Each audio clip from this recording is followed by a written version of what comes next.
அந்த இதில் முதலாவது பாலூட்டுவது தான் முதலாவது வந்திருக்கின்றது. ஒரு ஊட்டச்சத்து இல்லாத ஒரு குழந்தையாக அந்த குழந்தையும் தாயுடைய வயிற்றிலே உருவாகின்றது. அந்நிய பெண்ணோடு பேசுகின்றார், எந்த ஒரு தவறுதலான பேச்சும் அல்ல, பேசுகின்றார்கள், கதைக்கின்றார்கள். வலிமையாக பெண்கள் முடியை மூடிக்கொண்டுதான் இருக்க வேண்டும் இல்லையா? நீங்கள் திருமணம் முடித்துக் கொள்ளுங்கள், அதிகமாக பிள்ளைகளை பெற்றுக்கொள்ளுங்கள் என்று சொல்லியிருக்கின்றார்கள். அதே போன்று எதுவுமே அல்லாஹ்வுடைய நாட்டப்படி தான் நடக்கும். எனவே இவ்வாறான காரியங்கள் செய்ததையும் அனுமதித்திருக்கின்றார்.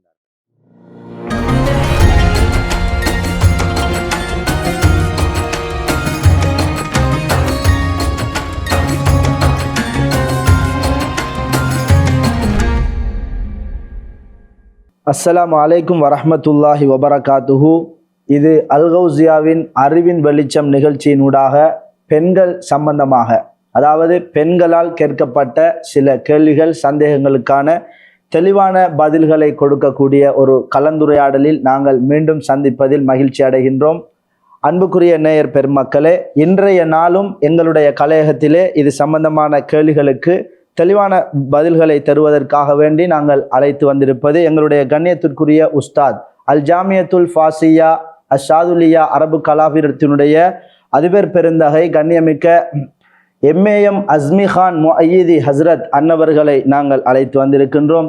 அஸ்ஸலாமு அலைக்கும் வரஹ்மத்துல்லாஹி வபரகாத்துஹு. ஹஸ்ரத் வலைக்கும் ஸலாம் வரஹ்மத்துல்லாஹி வபரகாத்துஹு. ஹஸ்ரத் அல்ஹம்துலில்லாஹ், எங்களுடைய இந்த அல்கௌசியாவினுடைய அறிவின் வெளிச்சம் நிகழ்ச்சியினூடாக பல தாய் குலத்தினர்கள் அழகான முறையிலே அவர்களுடைய அறிவை மேலோங்க செய்து கொண்டிருக்கின்றார்கள். அதே போன்று நிறைய பேர் அவர்களுடைய சந்தேகங்கள் கேள்விகளை எழுப்பி எங்கள் மூலமாக தெளிவை பெற்று கொண்டிருக்கின்றார்கள். அந்த அடிப்படையில் இந்த நிகழ்விலேயும் பல கேள்விகள் வந்திருக்கின்றது. அதை நாங்கள் மட்டிட்டு சில கேள்விகளை முக்கியமாக எங்களுடைய இன்றைய காலத்திலே தேவைக்கேற்றாற்போல் நாங்கள் பதில்களை கொடுப்பதற்காக, அறிவுபூர்வமாக கொடுப்பதற்காக உங்களை அழைத்து வந்திருக்கின்றோம். மிக்க மகிழ்ச்சியான முறையிலே கேள்விகளை நாங்கள் ஆரம்பிக்கலாம் என்று நினைக்கின்றேன். அதிலே முதலாவதாக நாங்கள் ஒரு தாய் மீண்டும் கர்ப்பமாக இருக்கின்ற பொழுது தன்னுடைய முதல் குழந்தைக்கு தாய்ப்பால் கொடுக்கலாமா? ஒரு தாய் கர்ப்பமாக இருக்கின்ற பொழுது தன்னுடைய முதல் குழந்தை, அதற்கு முன்பாக ஒரு குழந்தை, அந்த குழந்தைக்கு பால் கொடுக்கலாமா என்கின்ற ஒரு கேள்வி வந்திருக்கின்றது. இது சம்பந்தமாக நம்முடைய மார்க்கம் சம்பந்தமான தெளிவை கேட்டிருக்கின்றார்கள். பாலூட்டக்கூடிய தாய்மார்கள் கர்ப்பம் தரிப்பதும் பிரச்சனைக்குரிய விடயம். அதே போன்று பாலூட்டுவதும் கர்ப்பப்புற்ற நிலையிலே பாலூட்டுவதும் ஒரு பிரச்சனைக்குரிய விடயம்.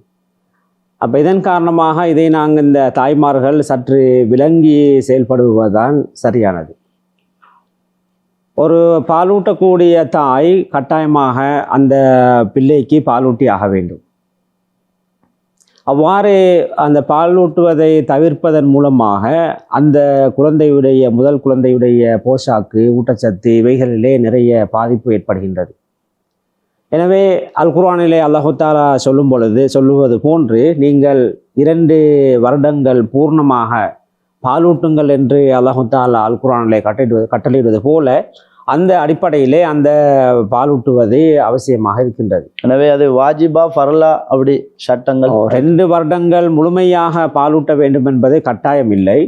அந்த பிள்ளையுடைய நல்ல வளர்ச்சிக்கு, ஒரு முழுமையான வளர்ச்சிக்கு 2 வருடங்கள் பாலூட்டுவது அவசியமாக இருக்கின்றது. அப்போதான் அந்த பிள்ளையுடைய அனைத்து விதமான வளர்ச்சிகள், நோய் எதிர்ப்பு சக்திகள், அந்த பிள்ளையுடைய ஆற்றல்கள் இவைகளெல்லாம் அப்பொழுதுதான் சரியான முறையிலே வளர்ச்சி அடைகின்றது. கர்ப்பமாக இருக்கின்ற பொழுது பால் ஊட்டலாமா என்பதுதான் நம்மளுடைய கேள்வி.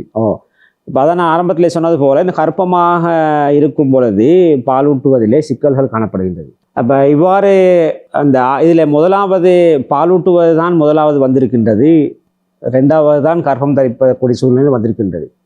பண்டைய கால வைத்திய முறையிலையும் நவீன வைத்திய முறையிலையும் இஸ்லாமிய மார்க்க கண்ணோட்டத்திலேயும் ஒரு தாய் பாலூட்டக்கூடிய அந்த காலத்திலே அவர்கள் கர்ப்பம் தரிக்காமல் இருப்பது தான் சரி என்பதாக இஸ்லாமிய நமக்கு சொல்லித் தருகின்றது.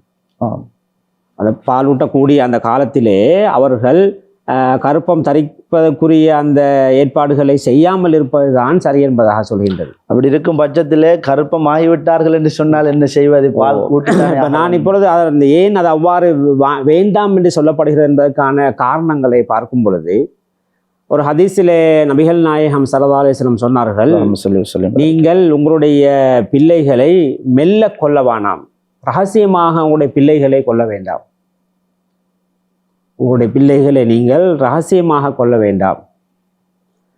அப்போ அவ்வாறு நீங்கள் கொல்ல வேண்டாம் என்று சொல்லிவிட்டு சொல்கின்றார்கள், அந்த பிள்ளை பெருத்து ஒரு குதிரை வீரனாக ஆனால் கூட அவன் குதிரையிலிருந்து சறுக்கி விழக்கூடிய நிலைமை ஏற்படும் என்பதாக ஒரு ஹதீஸிலே நபிகள் நாயகம் ஸல்லல்லாஹு அலைஹி வஸல்லம் சொன்னார்கள்.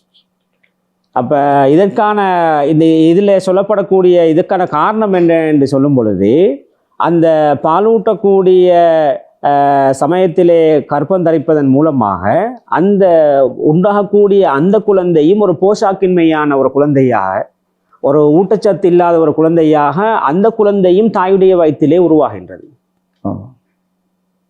இது ஹதீஸுகளிலே 1400 வருடங்களுக்கு முன்னரே நபிகள் நாயகம் ஸல்லல்லாஹு அலைஹி வஸல்லம் சொன்ன விடயம். அதனால் தான் ஆரம்பத்திலே சொன்னேன், இவ்வாறு பாலூட்டக்கூடிய அந்த காலத்திலே கற்பம் தரிக்காமல் இருப்பது தான் சரி. நீங்கள் கேட்டது போல அப்படி நடந்துவிட்டால், நீங்கள் கேட்பது போல அப்படி நடந்துவிட்டால் அதற்கான அந்த தாய் பங்கே 2 தாய் அந்த வயிற்றிலே இருக்கக்கூடிய குழந்தைக்குரிய உணவையும் கொடுக்க வேண்டும், இங்கே பிறந்திருக்கக்கூடிய அந்த குழந்தைக்கு பாலூட்ட வேண்டும். அப்போ இருவருக்கு உணவு கொடுக்கக்கூடிய அளவுக்குரிய சத்தான உணவுகளை, சாப்பாடுகளை அந்த தாய் உட்கொண்டு அதற்கு ஏற்றவாறு தாய் செயல்பட வேண்டும். அவ்வாறு செயல்பட்டால்தான் அந்த முழுமையான பாதிப்பு வராவிட்டாலும் ஓரளவு பாதிப்பை குறைக்க முடியும் என்று சொல்கின்றார்கள். எனவே மார்க்க ரீதியான முறையிலே நாங்கள் பார்த்தாலும் நாங்கள் பாலூட்டக்கூடிய சந்தர்ப்பத்திலே அந்த கற்பம் தரிப்பதை தவிர்த்து கொள்வதுதான் மிக மிக ஏற்றமானதாக இருக்கின்றது. எனவே திருமணத்தினுடைய சட்டதிட்டங்கள், அதபுகள், ஒழுக்கங்களை இந்த சமூகம் இன்னும் படிக்க வேண்டும் என்பதை இந்த நிகழ்வினூடாக நாங்கள் உணர்த்தி கொள்ள விரும்புகின்றோம்.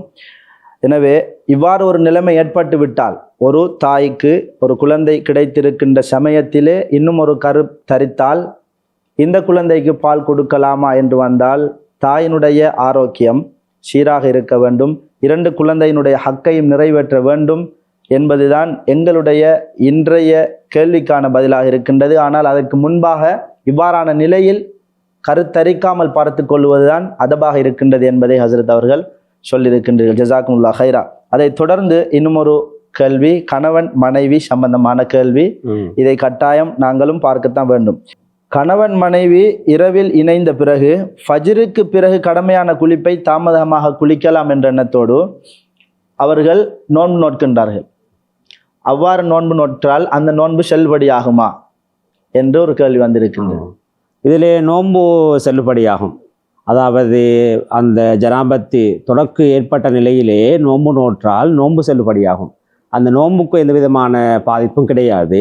ஆனால் சிறந்தது என்னவென்றால், அவர்கள் நோன்பு நோட்பதற்கு முன்னர் குளித்து கொள்வது தான் சிறந்தது.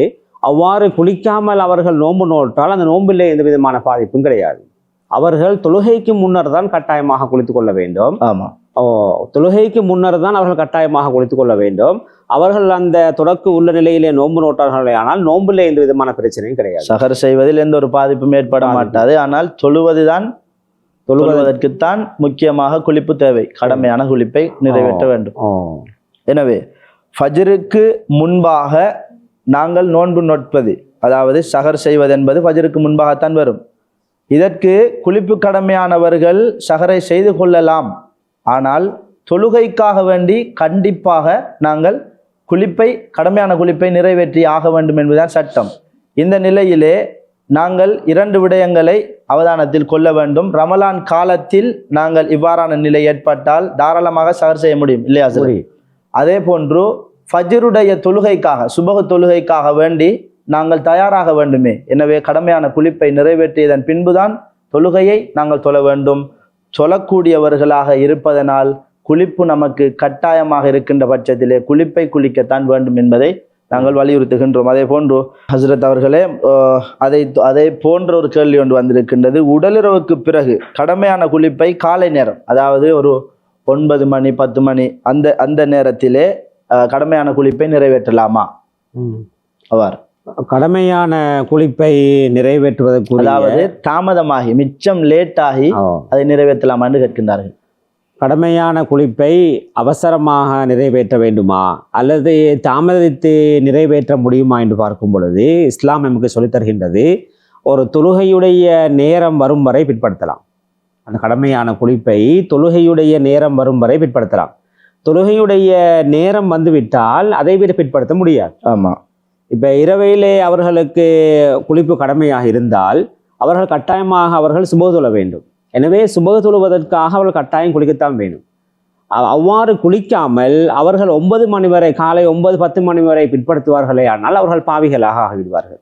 ஏன்? அவர்கள் அந்த கடமையான தொழுகையை அங்கே தொழவில்லை. எனவே காலை நேரத்திலே ஒரு சமயம் குளிப்பு கடமையாக இருந்தால், காலையில் ஒரு 6 மணி 7 மணி 8 மணி குளிப்பு கடமையாக இருந்தால் அவர்களுக்கு லுஹர் வரையும் அதை பிற்படுத்துவதற்கு அனுமதி இருக்கின்றது. அந்த தொழுகை நேரம் வரும் வரை பிற்படுத்த அனுமதி இருக்கின்றது. ஆனால் இதில் ஒரு முக்கியமான விடயத்தை நாங்கள் கவனிக்க வேண்டும். அதாவது அவ்வாறு குளிப்பு கடமையான நிலைமையில் நாங்கள் குளிப்பாமல் பிற்படுத்தி கொண்டு இருக்கும் பொழுது ரஹ்மத்துடைய மலக்குமார்கள் எங்களை விட்டு தூரமாகி விடுவார்கள். மிக முக்கியமாக கவனிக்க வேண்டிய விஷயம். இப்போ எங்களோடு இருக்கக்கூடிய பாதுகாப்புக்குரிய மலக்குமார்கள் ரஹ்மத்துடைய மலக்குமார்கள். எனவே நாங்கள் குளிப்பை பிற்படுத்த ரஹ்மத்துடைய மலக்குமார்கள் எங்களை விட்டு தூரமாகி விடுவார்கள். நாங்கள் குளிக்கும் வரை எங்களுக்கிட்ட வரமாட்டார்கள். எனவே அவ்வாறு ரஹ்மத்துடைய மலக்குமார்கள் எங்களோடு இல்லாத பொழுது எங்களுடைய செயல்பாடுகளிலே வரக்கூடிய செயல்களிலே பரக்கத்துகள், அதிலே ஏற்படக்கூடிய பாதிப்புகள் சற்று அதிகம். எனவே நாங்கள் அந்த ரஹ்மத்துடைய மலக்குமார்கள் எங்களோடு இருக்க வேண்டுமென்றால் நாங்கள் அவசரமாக குளித்து கொள்ள வேண்டும். இது சம்பந்தமாக இதில் இன்னொரு வழிகாட்டலும் இருக்கின்றது. அவ்வாறு அவசரமாக குளித்து கொள்ள முடியாவிட்டால் நாங்கள் உது செய்து கொள்ள வேண்டும். அவ்வாறு உது செய்து கொள்வதன் மூலமாக அந்த தொடக்கூடிய பாதிப்பை குறைக்க முடியும் என்று சொல்கின்றார்கள். முழுமையாக நாங்கள் குளித்து விட்டால் ரஹ்மத்துடைய மலக்குமார்கள் எமக்கு அருகிலே வந்து விடுவார்கள். உது செய்து கொண்டால் முழுமையாக வராவிட்டாலும் அதில் உள்ள பாதிப்புகளை குறைக்க முடியும் என்பதாக சொல்லுகின்றார்கள். எந்த அளவுக்கு என்றால் நபிகள் நாயகம் ஸல்லல்லாஹு அலைஹி வஸல்லம் அவர்கள் கணவன் மனைவி சேர்ந்ததன் பின்னால் அதற்கு பிறகு தூங்க விரும்பினால் அவர்கள் உது செய்து கொண்டு விட்டு தான் தூங்குவார்கள்.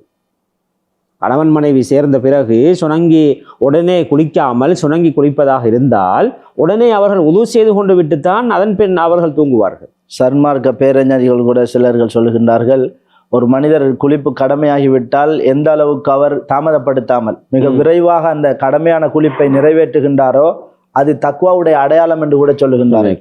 இந்த அளவுக்கு இருக்கின்றது. அப்ப ஹதீஸ்ல அது தெளிவாக வந்திருக்கின்றது.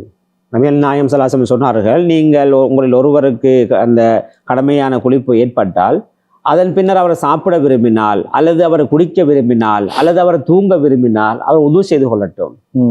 அவர் சாப்பிட முன்னர் உது செய்து கொள்ளட்டும், அவர் குடிக்க முன்னர் உது செய்து கொள்ளட்டும், அதே போன்று தூங்குவதற்கு முன்னர் அவர் உது செய்து கொள்ளட்டும். அந்த ஹதீஸிலே வரக்கூடிய இன்னொரு விடயம்தான், 2வது முறை மனைவியோடு சேர விரும்பினாலும் கூட உது செய்து கொள்ளட்டும் என்று ஹதீஸிலே தெளிவாக சொல்லப்பட்டிருக்கு. எனவே அதுவெல்லாம் ஒரு முக்கியமான அதபான விடயமாக இருந்து கொண்டிருக்கின்றது. அதாவது எமக்கு நலவுகள், அது அவ்வாறு செய்வதன் மூலமாக நிறைய நலவுகள் இருக்கின்றது. இவைகளை விடும் பொழுது எமக்கு அதிலே பாதிப்புகள் இருக்கின்றது. எனவே மிக முக்கியமாக நாங்கள் காலையிலே அதிகாலை ஃபஜ்ர் சுபஹுக்கு முன்பாக குளிப்பு கடமையாக்கப்பட்டவர்களாக இருந்தால் சுபஹு தொழுகையை கவனிக்கக்கூடிய மூமின்கள் என்று சொன்னால் மிக விரைவாக குளித்துவிட்டு தான் தொழுகையை கடமை நிறைவேற்றுவார்கள். எனவே ஃபஜ்ர் சுபஹு தொழுகைக்கு பின்னால் குளிப்பு கடமையாக இருந்தால் மிக தீவிரமான முறையில் அவசரமாக எங்களுடைய கடமையான குளிப்பை நாங்கள் நிறைவேற்றிவிட்டு லுகர் வரைக்கும் நாங்கள் லுகர் தொழுகையை தொழலாம். எங்களுக்கு ஒரு அனுமதி இருக்கின்றது லுகர் வரைக்கும் நாங்கள் பிற்படுத்திக் கொள்வதற்கு என்பதை தெளிவுபடுத்தி கொண்டு அடுத்த கல்விக்கு நாங்கள் நுழைகின்றோம். ஹஸ்ரத் அவர்களே, ஒரு பெண்ணுக்கு சைனஸ் பிரச்சனை இருக்கும்போது அந்த பெண் கடமையான குளிப்பை எவ்வாறு நிறைவேற்றுவது? சைனஸ் பிரச்சனை என்று சொன்னால் தனக்கு சளி சம்பந்தமான ஒரு வியாதி. சைனஸ் பிரச்சனை உள்ளவர்கள், இந்த சளி பிரச்சனை உள்ளவர்கள், அவர்களுக்கு தண்ணீர் உபயோகிக்க முடியாவிட்டால் அவர்களுக்கு தயமம் செய்து கொள்ள அனுமதி இருக்கின்றது. அதாவது அந்த சைனஸ் பிரச்சனை என்பது அது ஒரு வகை நோய் தான். அவ்வாறு நோய் உள்ளவர்கள் தண்ணீரை உபயோகிக்கும் பொழுது அவருடைய நோய் இன்னும் அதிகரிக்கும். எனவே இவ்வாறான கட்டத்திலே அவர்களுக்கு தயமம் செய்ய அனுமதி இருக்கின்றது. அப்போ இரவிலே அவர்களுக்கு குளிப்பு கடமையாக இருந்தால் அந்த ஃபஜ்ருக்கு முன்னர் அதை சுபஹ் தொழுவதற்காக அவர்களுக்கு குளித்து கொள்ள சிரமமாக இருக்குமானால் அவர்களுக்கு தயமம் செய்யலாம். அவர்கள் தைமம் செய்து கொண்டு அவர்களுடைய அந்த ஃபர்லான தொழுகையை அவர்கள் நிறைவேற்ற முடியும். அவர்கள் திரும்ப அந்த தொழுகையை மீட்ட வேண்டிய அவசியம் கிடையாது. ஆனால் இதில் இன்னொரு விடயம் இருக்கின்றது, அவர்கள் தண்ணீர் உபயோகிக்க முடியும், ஆனால் குளிருக்காக பயப்படுகின்றார்கள். தண்ணீர் உபயோகிக்க முடியும், ஆனால் குளிர் அதிகமாக இருக்கின்றது என்று குளிரை பயப்படுகின்றார்கள். இவ்வாறு குளிரை பயப்பட்டாலும் தைமம் செய்ய முடியும், ஆனால் அந்த தொழுகையை திரும்ப தொழ வேண்டும். அது நோய்க்காக தண்ணீரை பயன்படுத்த முடியாது என்றிருந்து தைமம் செய்தால் தொழுகையை மீட்ட தேவையில்லை. தண்ணீர் பயன்படுத்த முடியும், ஆனால் குளிர் அதிகமாக இருக்கின்றது, அதனால் தண்ணீரை உபயோகப்படுத்த பின்வாங்குகிறார்கள். அப்பையும் தைமம் செய்ய முடியும், ஆனால் அந்த தொழுகையை அவர்கள் திருப்பி தொழ வேண்டும். ஆனால் இது ஒரு நோய், சைனஸ் என்கின்ற நோய்க்காக வேண்டி குளிப்பு கடமையான நிலையிலே அவர்கள் தைமம் செய்ய முடியும் என்கின்ற ருக்ஸத் இருக்கின்றது. என்ன அதே போன்று ஷாஃபி மதுஹபின் படி மாதவிடாய் வரக்கூடிய அதிகபட்ச நாட்கள் எத்தனை என்று கேட்டிருக்கின்றார்கள். இந்த மாதவிடாயை பொறுத்தவரையிலே இது ஒரு குறிப்பிட்ட நாள் கணக்கிலே வரையறுக்க முடியாது என்பதாக அறிஞர்கள் சொல்கின்றார்கள். இப்போ ஷாஃபி மதுஹபிலே ஷாஃபி இமாம் வாழ்ந்த அந்த மக்கா மதீனா இது போன்ற அந்த பகுதிகளை வைத்து 15 நாள் என்பதாக சொல்லப்பட்டிருக்கின்றது. ஆனால் இதே கணக்கு எமது நாட்டை பொறுத்தவரையிலே அது வித்தியாசப்படுகின்றது. ஏனெனில் ஒவ்வொரு நாட்டுடைய கால சீதோசன நிலைமை, அவர்களுடைய உணவு பழக்கங்கள், இவைகளை வைத்து இது மாறுபடக்கூடியதாக இருக்கிறது என்பதாக அறிஞர்கள் சொல்கின்றார்கள். இதன் காரணமாக இப்போ எகிப்து போன்ற பகுதிகளிலே அதிகபட்ச நாட்கள் 10 என்பதாக சொல்கின்றார்கள். அப்போ அதனால் இது ஒவ்வொருத்தருடைய நிலைமையை வைத்துத்தான் அதை தீர்மானிக்க வேண்டுமே தவிர நாங்கள் குறிப்பிட்ட ஒரு நாள் ஒன்று நியமிக்க முடியாது. ஆனால் சிலருக்கு அதிலே ஒரு குழப்ப நிலை ஏற்படுகின்றது. அதாவது ஒவ்வொரு பெண்களுக்கும் ஒரு வளமை இருக்கின்றது. மாதத்துக்கு 5 நாள், மாதத்துக்கு ஒரு 6 நாள், அப்படி என்ற ஒரு வளமை இருக்கின்றது. அவ்வாறான அந்த வளமை தெரிந்தவர்களாக இருந்தால் அந்த வளமைப்படிதான் அவர்கள் செய்ய வேண்டும். அவ்வாறு வளமை தெரியாதவர்களாக இருந்தால்தான் அவர்களுக்கு இந்த 15 நாள் வரை பார்க்க வேண்டிய சூழல் இருக்கின்றது. வளமை தெரிந்துவிட்டால் அதுதான் அவர்களுடைய அந்த நாள் கணக்காக பார்க்கப்படுகின்றது. நாங்கள் 10 நாள் 15 நாள் என்று சொல்லி அந்த நாள் குறிப்பிட வேண்டிய அவசியம் கிடையாது. அவ்வாறே தான் 15 நாட்கள் என்று நாங்கள் நிர்ணயிக்கின்ற அந்த அதிகப்படியான நாட்களுக்கு மேலாக அல்லது 10 நாட்களோ 15 நாட்களோ வளமையான அந்த அதிகப்படியான நாட்களுக்கும் மேல்மிச்சமாக அந்த இரத்தப்போக்கு நிகழ்கின்றது என்று சொன்னால் அதற்கும் இந்த ஹைலுடைய சட்டம் தானா அல்லது வேறு பேர் ஏதாவது இருக்கின்றதா?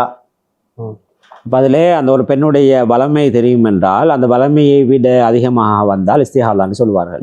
அந்த வளமை தெரியாத பெண்களுக்கு 15 நாளை விட அதிகமானால் இஸ்திஹாலான்னு சொல்வார்கள். இந்த இஸ்திஹாலாவுக்குரிய சட்டம் வேறு. அதாவது அந்த அந்த குறிப்பிட்ட அந்த நாட்கள் தாண்டுவதோடு அவர்கள் குளிக்க வேண்டும். குளித்ததன் பின்னால் அப்பொழுதும் அந்த இரத்தம் தொடர்ந்து அவர்களுக்கு வந்து கொண்டுதான் இருக்கும். அதுக்கு இஸ்திஹாலா. அப்ப வந்து கொண்டிருக்கக்கூடிய சந்தர்ப்பத்திலே உதாரணமாக லுஹருடைய தொழுகையுடைய நேரம் வந்துவிட்டால் அவர்கள் அந்த நேரத்திலே அவர்கள் துப்புரவு செய்து சுத்தம் செய்து கொண்டு அந்த லுஹர் தொழுகையை தொழ வேண்டும். அப்படி என்றால் 15 நாட்களுக்கு மேலாக இவ்வாறு இரத்தப்போக்கு நிகழ்ந்து கொண்டு இருக்கின்றது என்று சொன்னால் தொழலாம், நோன்பு பிடிக்கலாம், அதற்குரிய ஓதலாம், எல்லாம் செய்யலாம்.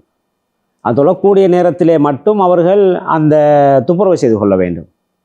இதில் இன்னொரு விடயம் இருக்கின்றது. இப்போ 5 நேரமும் துப்புரவு செய்வது ஒரு சிரமமான காரியம். அவர்கள் 5 வக்துக்கும் அவர்கள் கழுகி உடுப்பு ஆடைகளை மாற்றி துப்புரவு செய்வது என்பது ஒரு சிரமமான விடயம். இதற்கு ஒரு ஜம்மு செய்யக்கூடிய ஒரு முறையை சொல்லி தருகின்றார்கள். அதாவது ஒன்று லுஹருடைய கடைசி நேரத்திலேயும் அசருடைய ஆரம்ப நேரத்திலையும் தொழுவது. அதாவது லுஹருடைய கடைசி நேரத்தில் லுஹரையும் அசருடைய ஆரம்ப நேரத்திலே அசரையும் தொழுவது. அப்போ இந்த ஒரு முறை சுத்தம் செய்வதன் மூலமாக 2 வக்தையும் தொழுது கொள்ள முடியும். அதே போன்று மகரிபுடைய கடைசி நேரத்திலேயும் இஷாவுடைய ஆரம்ப நேரத்திலேயும், மகரிபுடைய கடைசி நேரத்திலே மகரிபை தொழுவது, இஷாவுடைய ஆரம்ப நேரத்தில் இஷாவை தொழுவது. அப்பொழுது அவர்களுக்கு ஒரு நாளைக்கு அந்த 3 தடவைகள் தான் துப்புரவு செய்ய வேண்டி வரும். எனவே இவ்வாறான ஒரு முறையை அறிஞர்கள் சொல்லித் தருகின்றார்கள். இதில் இன்னொரு முறையும் இருக்கின்றது. அந்த கடைசி நேரம் வரும் வரை இல்லாமல் நாங்கள் பிரயாணம் சென்றால் எவ்வாறு தொழுகைகளை சேர்த்து தொழுகின்றோமோ அதே போன்று லுஹரை மசரையும் சேர்த்து தொழ முடியும். அதே போன்று மஹரிபையும் இஷாவையும் சேர்த்துள்ள முடியும். அப்படியான ஒரு சலுகைகளும் அவர்களுக்கு வழங்கப்பட்டிருக்கு. எனவே 15 நாட்களை தாண்டி வளமையான அதாவது அதிகபட்சமான நாட்களையும் தாண்டி வரக்கூடியதுக்கு இஸ்திகாலா என்று சொல்லப்படுகின்றது. அவ்வாறு வரக்கூடிய பட்சத்திலே நாங்கள் தாராளமாக தொழுகையை தொழலாம், நோன்பு பிடிக்கலாம், குர்ஆன் ஓதலாம். அதிலேயும் இன்னும் ஒரு ருக்ஸத்தை, ஒரு அனுமதியை தருகின்றார்கள். தொழுகையை ஜம்மு செய்கின்ற அந்த விதிமுறை ஹஸ்ரத் அவர்கள் சொன்னதை போன்று. மேலும் ஒரு கேள்வி ஒன்று இருக்கின்றது. மாதவிடாய் முடிந்தவுடன் கடமையான குளிப்பை எப்போது குளிக்க வேண்டும் என்று. இது சம்பந்தமாக 2 அடையாளங்கள் சொல்லித்தரப்பட்டிருக்கின்றது. அதிலே முதலாவது அடையாளம்தான் இது மார்க்க ஹதீஸ்களிலே சொல்லப்பட்ட விடயம். முதலாவது அடையாளம்தான் ஒரு பெண்ணுக்கு மாதவிடாய் வந்து முடிவதன் பின்னர் ஒரு வெள்ளை நிறமான நீர் வடியும் என்பதாக சொல்கின்றார்கள். இவ்வாறு அந்த வெள்ளை நிறமான அந்த நீர் வடியும் என்றால் அதோடு அந்த பெண் சுத்தமாகிவிட்டாள் என்பதற்குரிய அடையாளம் என்பதாக சொல்கின்றார்கள். எனவே அதை வைத்து மாதவிடாய் வருவது நின்றுவிட்டது என்பதை அறிய முடியும். இரண்டாவதாக ஒரு விடயம் சொல்கின்றார்கள். அந்த முறையின் பிரகாரம் அந்த பிறப்பு உறுப்பிலே ஒரு வெள்ளை நிறமான பஞ்சை வைப்பதன் மூலமாக அதிலே ஏதாவது அடையாளங்கள் படாமல் இருந்தால் அப்பொழுது மாதவிடாய் நின்றுவிட்டது என்பதை அறிய முடியும் என்பதாக சொல்கின்றார்கள். இது சம்பந்தமாக நாங்கள் பார்க்கும் பொழுது நபிகள் நாயகம் ஸல்லல்லாஹு காலத்திலே அந்த சஹாபி பெண்மணிகள் இது சம்பந்தமாக ஆயிஷா ரலியல்லாஹு அன்ஹா அவர்களிடம் கேட்ட பொழுது அவர்கள் இவ்வாறான ஒரு விடயத்தை அவர்கள் சொல்லிக் கொடுத்திருக்கின்றார்கள். எனவே அந்த அடிப்படையிலே இந்த 2 ஒன்று முதலாவது அடையாளத்தின் மூலமாக அல்லது 2வது அடையாளத்தின் மூலமாக மாதவிடாய் நின்றுவிட்டது என்பதை அறிய முடியும். அதற்கு பின்னர் அவர்கள் கடமையான குளிப்பை குளித்துவிட்டு அவர்கள் செய்ய வேண்டிய அந்த கடமைகளை செய்ய வேண்டும். அருமையான முறையிலே மிக தெளிவான முறையில் அந்த முறைமைகளை அடையாளப்படுத்தி இப்பொழுதுதான் குளிக்க வேண்டும் என்கின்ற அந்த அடையாளத்தை சொல்லி தந்திருக்கின்றார்கள். எனவே இந்த ஒழுக்கங்களை கட்டாயமாக நாங்கள் பேணி பாதுகாத்து கொள்ள வேண்டும். என்றால் கடமையான தொழுகையை நாங்கள் நிறைவேற்றுவதற்கு இதெல்லாம் மிகவும் முக்கியமான விடயமாக இருக்கின்றது. அதே போன்று ஹஸ்ரத் அவர்களே, மாதவிடாய் காலத்தில் ஒரு பெண் நகம் அல்லது முடி வெட்டலாமா என்று கேட்டிருக்கின்றார்கள். மாதவிடாய் ஏற்பட்ட காலத்தில் அதே போன்று குளிப்பு கடமையான நேரத்திலே இந்த நகங்கள் வெட்டுவது, முடிகள் வெட்டுவது மக்ரூஹான விடயம் என்பதாக எமது ஷாஃபி மதுஹப் நூட்களிலே சொல்லப்பட்டிருக்கின்றது. எனவே அந்த நேரத்திலே நாங்கள் அவைகளை தவிர்த்து கொள்ள வேண்டும். முடிகள் வெட்டுவதை, நகம் வெட்டுவதை நாங்கள் தவிர்த்து கொள்ள வேண்டும். இதற்கான காரணம் என்ன என்று சொல்லும் பொழுது ஹதீஸ்களிலே வருகின்றது, ஒருவருக்கு அந்த தொடக்கு ஏற்பட்டுவிட்டால் அவருடைய ஒவ்வொரு முடிகளுக்கும் கீழால் அந்த தொடக்கு அந்த ஜனாபத்து இருப்பதாக ஹதீஸிலே சொல்லப்பட்டிருக்கிறது. என்றால் ஒவ்வொரு முடிகளும் ஜனாபத்துடையதாக இருக்கின்றது. உடம்புடைய ஒவ்வொரு பகுதியும் அந்த தொடக்கு ஜனாபத்துடையதாக இருக்கின்றது. அவ்வாறு இருக்கின்ற பட்சத்தில் நீக்குவது நீக்கினால் நாளை மறுமையிலே அந்த முடிகளை எழுப்பப்படும் பொழுது அது ஜனாபத்துடைய நிலையில தான் அது எழுப்பப்படுமா. சுப்ஹானல்லாஹ். அந்த நகம் வெட்டப்பட்ட அந்த நகம், அதே போன்று அந்த களையப்பட்ட அந்த முடிகள், சேவெடுக்கப்பட்ட அந்த முடிகள், இவைகள் அனைத்தும் அந்த ஜனாபத்துடைய நிலையிலே தான் எழுப்பப்படும் என்பதாக. அப்படி என்றால் அதற்கு ஏதாவது பாவம், அதற்கு குற்றங்கள் பிடிக்கப்படுமா என்று, அதாபுகள் கொடுக்கப்படும் என்று ஏதாவது இருக்கின்றதா? இல்லை, அந்த குற்றங்கள் என்று ஹதீஸ்களில் சொல்லப்படவில்லை. அந்த அவைகள் ஒரு அசுத்தமான நிலைமையிலே எழுப்பப்படும், அதுவும் ஒரு பாதிப்பு தான். மறுமையிலே அவைகள் அசுத்தமான நிலைமையிலே எழுப்பப்படுவதும் ஒரு பாதிப்பான, அதனுடைய ஹக்கை நிறைவேற்றவில்லை நாங்கள். அப்ப இது சம்பந்தமாக இமாம் கஸ்ஸாலி ரஹிமஹுல்லாஹ் அவர்களும் அதே போன்ற ஷாஃபி மதஹபுடைய முக்கியமான அறிஞர்களும் இந்த விடயத்தை தெளிவுபடுத்தியிருக்கின்றார்கள். எனவே நாங்கள் இந்த மாதவிடாய் ஏற்பட்ட பெண்கள், அதே போன்று கடமையான கட்டாயமான குளிப்பு கடமையானவர்கள் இந்த நகம் வெட்டுவது, முடிகள் வெட்டுவது, சேவெடுப்பது, இவ்வாறான விடயங்களை நாங்கள் தவிர்த்து கொள்ள வேண்டும். ஆண்களும் தான் பெண்களும் தான். எனவே இதுவும் மிக முக்கியமான ஒரு விடயமாக இருக்கின்றது. ஜனாபத் அதாவது குளிப்பு கடமையாக இருக்கின்ற பொழுது நாங்கள் எங்களுடைய உடம்பிலிருந்து முடிகளையோ நகங்களையோ நாங்கள் வெட்டுவதை தவிர்த்து கொள்வதுதான் இதனுடைய மார்க்க தீர்ப்பாக இருக்கிறது. அதே போன்று இன்னும் ஒரு சந்தேகம், மாதவிடாய் காலத்தில் வியர்வை அல்லது துர்நாற்றம் காரணமாக பெர்ஃப்யூம் யூஸ் பண்ணலாமான்னு கேட்டிருக்கின்றார். அது தாராளமாக அதை யூஸ் பண்ண அனுமதி இருக்கின்றது. சாதாரணமாக மாதவிடாய் காலத்திலே குளிப்பதற்கும் அனுமதி இருக்கின்றது, அவர்களுக்கு பொடி வாஷ் பண்ணுறதுக்கும் அனுமதி இருக்கின்றது. அதே போன்று அவர்களை அலங்கரித்துக் கொள்வதற்கும் இங்கே கேட்கப்பட்டது போல இந்த வாசனை திரவியங்கள் பூசிக்கொள்வதிலேயும் அனுமதி இருக்கின்றது. இதிலே ஒரு சிக்கல் என்னவென்றால், கணவன் மனைவி அருகிலே இருக்கக்கூடிய இந்த சந்தர்ப்பங்களிலே இவைகளை செய்யாமல் இருப்பது நல்ல. ஏன்னா சில சமயங்களிலே அது வேறு பக்கமாக செல்வதற்கும் வாய்ப்பு இருக்கின்றது. அதாவது பெண் அலங்கரித்து மனம் பூசிக்கொண்டு இருக்கக்கூடிய அந்த சந்தர்ப்பத்திலே கணவரும் இருக்கும் பட்சத்திலே அது வேறு எண்ணங்களை தோற்றுவிக்க வாய்ப்பு இருக்கின்றது. அதன் காரணமாக அவைகளை தவிர்த்து கொள்வது நல்லது. எனவே வாசனை திரவியம் பெர்ஃப்யூம் யூஸ் பண்ணலாம். நாங்கள் சொன்ன அந்த சந்தர்ப்பத்திலே மட்டும் தவிர்த்து கொள்வது நல்லது. ஒரு பெண் தலைமுடிக்கு டை அடிக்கலாமா, சாயமிடலாமா? இஸ்லாத்தில் இதற்கு நிபந்தனைகள் ஏதாவது உள்ளதா? இஸ்லாத்திலே இந்த டை அடிப்பது, சாயம் பூசுவது சம்பந்தமாக கருப்பு நிறத்தை தவிர மற்றைய கலர்கள் பூசுவதற்கு அனுமதி இருக்கின்றது. கருப்பு நிறத்தை மட்டும் பூசுவதற்கு தடை இருக்கின்றது. கருப்பு அல்லாத ஏனைய சிவப்பாக இருக்கலாம், மஞ்சளாக இருக்கலாம், ஏனைய கலர்களாக இருக்கலாம். இவ்வாறு எந்த கலராக இருந்தாலும் அவைகள் பூசுவதற்கு அனுமதி இருக்கின்றது. அதில் எந்த விதமான குற்றமும் கிடையாது. கருப்பு பூசுவதிலே தான் அதில் ஒரு ஏமாற்றம் வருகின்றது. அதாவது முடி வயசு போன ஒருவர் அவருடைய முடியை இந்த கருப்பு டை பூசுவதன் காரணமாக அவரை ஒரு இளமையானவராக காட்டுகின்றார். அதுதான் தேவைப்படுகின்றது இப்பொழுது. எனவே அவ்வாறான ஒரு ஏமாற்று வேலையை செய்வதன் காரணமாக, ஒரு மோசடியை செய்வதன் காரணமாகத்தான் அந்த கருப்பு நிறம் பூசுவது தடை செய்யப்பட்டது. வயது முதுமை அடைந்து முடிகள் எல்லாம் வெள்ளையாக போவதை ஆக்கள் பார்த்து விடுவார்கள் என்ற காரணத்தினால் கருப்பு டைகள் தான் இன்றைக்கு அதிகமாக அடிக்கப்படுகின்றன. இதிலே நாங்கள் இன்னொரு விடயத்தையும் சொல்லிக்கொள்ள வேண்டும். அதாவது இன்று அந்த இளநரை பிரச்சனை இருக்கின்றது. அதாவது முடி பழுக்க வேண்டிய வயசுக்கு முன்னரே நோயின் காரணமாக பழுத்து விடுகின்றது. சிலவருக்கு 10 வயதிலே, 15 வயதிலே, 20 வயதிலே அவர்களுக்கும் என்ன செய்கின்றது, இந்த முடி பழுக்கின்றது. இது இப்போ ஒரு சர்வசாதாரணமான ஒரு பிரச்சனையாக மாறிவிட்டது. எனவே அவ்வாறானவர்கள் கருப்பு பூசுவதிலே பிரச்சனை கிடையாது. அவ்வாறானவர்களுக்கு கருப்பு பூசுவதற்கு அனுமதி இருக்கின்றது. அவர்கள் எந்த ஏமாற்றமும் செய்யவில்லை. அவர்கள் உண்மையிலே அந்த நிறை வரக்கூடிய அந்த வயசை அடையவும் இல்லை. அது ஒரு நோய் அவர்களுக்கு. எனவே அந்த நோயின் காரணமாக அந்த இளநரையாக இருக்குமானால் அவர்களுக்கு பூசுவதற்கு அனுமதி இருக்கின்றது. கருப்பும் பூசுவதற்கு அனுமதி இருக்கின்றது. ஏன்னா அங்கே ஏமாற்றம் கிடையாது.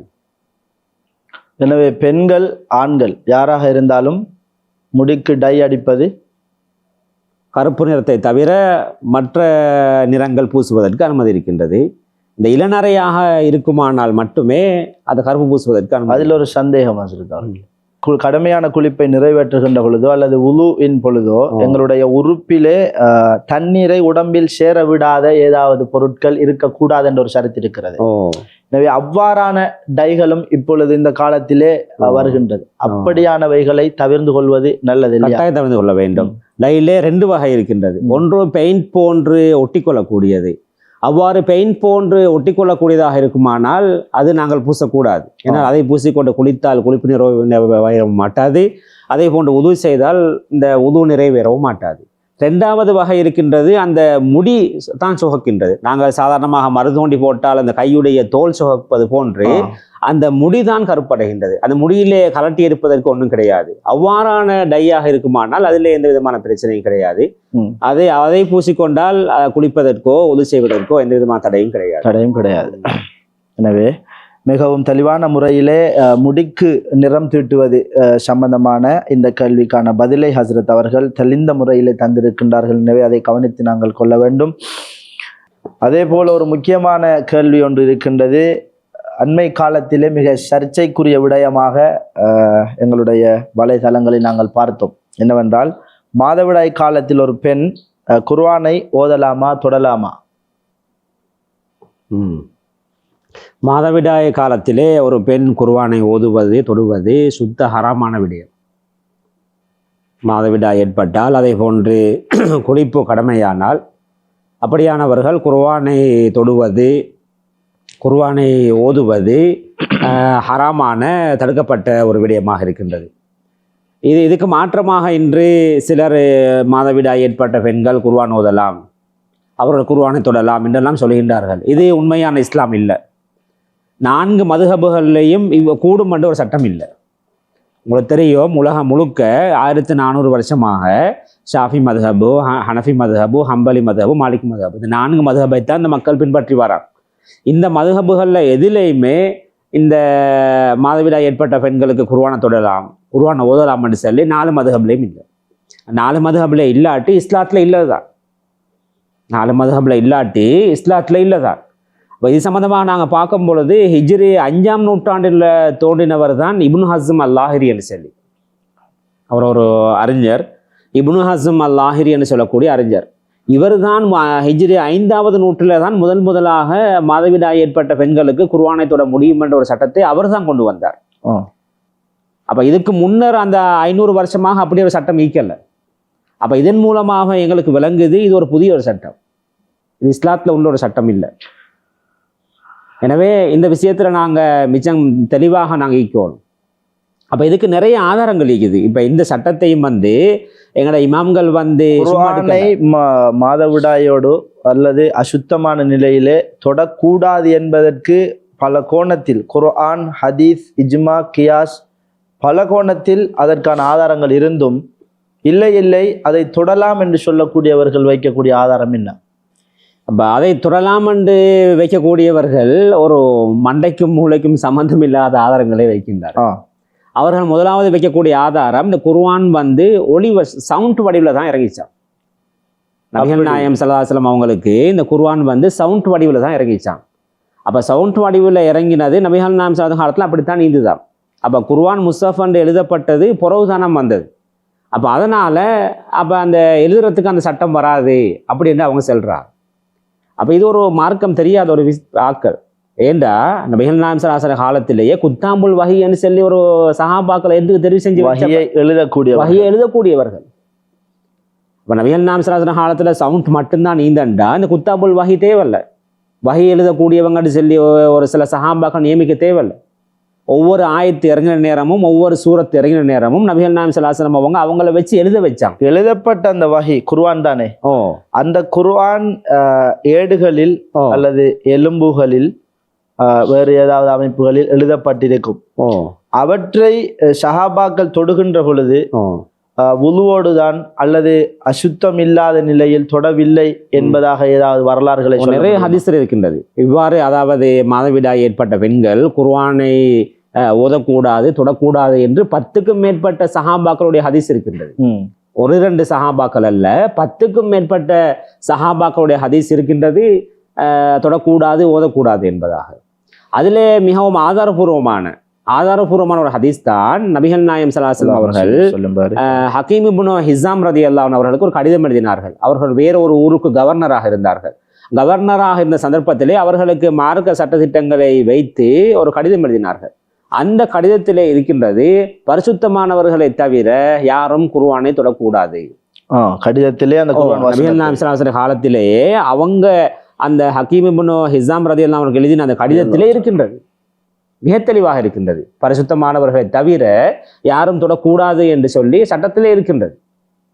எனவே மாதவிடாய் காலத்திலோ பரிசுத்தம் இல்லாத காலத்திலோ குர்ஆனை தொடுவதென்பது நபிகள் நாயகம் ஸல்லல்லாஹு அலைஹி வஸல்லம் அன்னவர்களுடைய வழிமுறைக்கும் முற்றிலும் மாற்றமான ஒரு விடயமாக இருக்கின்றது. இது உண்மையிலே இது யஹூதியருடைய ஒரு சூழ்ச்சி அல்லாமல் இது இஸ்லாத்திலே உள்ளதல்ல. இரண்டா குர்ஆனுடைய அந்த கண்ணியத்தை பேணாத முஸ்லிம்களுடைய ஈமானில் குறைபாடு ஏற்பட்டு விடும். அதை அறிந்த யஹூதிகளுடைய சூழ்ச்சியாக இருக்கும். அது மட்டுமல்ல, அல் குர்ஆனிலே அல்லாஹ் தஆலா சொல்கின்றான், லா யமஸ்ஸுஹு இல்லல் முத்தஹ்ஹரும். ஆமா, பரிசுத்தமானவர்களை தவிர அதை தொட வேண்டாம், அந்த குர்ஆனை தொட வேண்டாம் என்பதாக அல்லாஹ் தஆலா சொல்கின்றான். இதுக்கு இவர்கள் சொல்கின்றார்கள், இங்கே குர்ஆன் என்று சொல்வது லவ்ஹுல் மஹ்ஃபூல் உள்ள குர்ஆனை தான் சொல்றேன். சரி, இந்த உலகத்தில் உள்ள குர்ஆனை அல்ல, லவ்ஹுல் மஹ்ஃபூல் உள்ள குர்ஆனத்தை தான் அங்கே நாடப்பட்டிக்குது என்பதாக அவங்க பிரச்சாரம் செய்கிறாங்க. ஆனால் இவருடைய அந்த மடத்தனத்தை வெளிப்படுத்தும் முகமாக அந்த லா யமஸ்ஸுஹு இல்லல் முத்தஹ்ஹரூன் தன்சீலும் மிர் ரப்பில் ஆலமீன், அந்த தன்சீலும் மிர் ரப்பில் ஆலமீன், அதாவது அல்லாஹு தஆலாவின் மூலமாக அந்த குர்ஆன் இறக்கி வைக்கப்பட்டது. குர்ஆன்ல இருக்குது, அந்த குர்ஆன் லவ்ஹுல் மஹ்ஃபூல்ல இருந்து இங்கே இறக்கி வைக்கப்பட்டதுன்னு சொல்லி. அப்போ அப்படி தெளிவாகிக்கோல அந்த வசனத்தை மறைச்சிட்டு இது லவ்ஹுல் மஹ்ஃபூல் உள்ள குர்ஆனத்தை தான் சொல்றேன்னு சொன்னா எவ்வளவு பெரிய ஒரு ஏமாத்து. அப்ப குர்ஆனை மறக்கக்கூடிய ஒரு கட்டம் இங்கே ஏற்படுகின்றது. லவ்ஹுல் மஹ்ஃபூல்ல இருந்து இறங்கவில்லை, இது குர்ஆன் இல்லை என்று மறுபக்கம் மாறி நிற்குது. அப்படி என்றால் லவ்ஹுல் மஹ்ஃபூலுக்கு குர்ஆனை அல்லாஹு தஆலா லவ்ஹுல் மஹ்ஃபூலை பரிசுத்தமானவர்கள் தான் தொட வேண்டும் என்று சொல்லுகின்றார் என்று இவர்கள் சொன்னால், இந்த குர்ஆனில் இருந்து எந்த ஒரு ஆதாரமும் சொல்லக்கூடாது என்பது நாங்கள் சொல்லணும் போல இருக்கின்றது. எனவே இது ஒரு அறிவுபூர்வமான கடும் அறிவாளி என்று நினைத்து கொண்டு பேசுவதை போன்று சிலர்கள் பரிசுத்தமான குர்ஆனை பரிசுத்தம் இல்லாதவர்கள் தொடலாம் என்று பேசுவது முற்றிலும் தவறானது, இஸ்லாமிய சித்தாந்தம் அல்ல என்பதை உணர்ந்து கொள்ள வேண்டும். லவ்ஹுல் மஹ்ஃபூலிலே இருப்பதுதான் குர்ஆன் என்றால், இன்றைக்கு நம்முடைய கரங்களிலே பெருமானா ஸல்லல்லாஹு அலைஹி வஸல்லம் அவர்கள் மூலமாக, சஹாபாக்கள் மூலமாக இன்றைக்கு எழுதப்பட்ட இந்த குர்ஆன் இல்லை என்றால் இதிலிருந்து எந்த ஒன்றையும் பின்பற்ற முடியாத கூடாத ஒரு அவல நிலைக்கு இஸ்லாமியர்கள் ஆளாக்கப்பட்டு விடுவார்கள் என்பதை அன்புக்குரியவர்களை நாங்கள் உணர்ந்து கொள்ள வேண்டும். இது அறிவின் வெளிச்சம் நிகழ்ச்சி. எனவே இந்த அறிவின் வெளிச்சத்துக்குள் வாருங்கள், இருட்டில் இருக்காமல் என்பதை நாங்கள் உணர்த்துகின்றோம். ஜஸாக்குமுல்லாஹ் ஹைரா.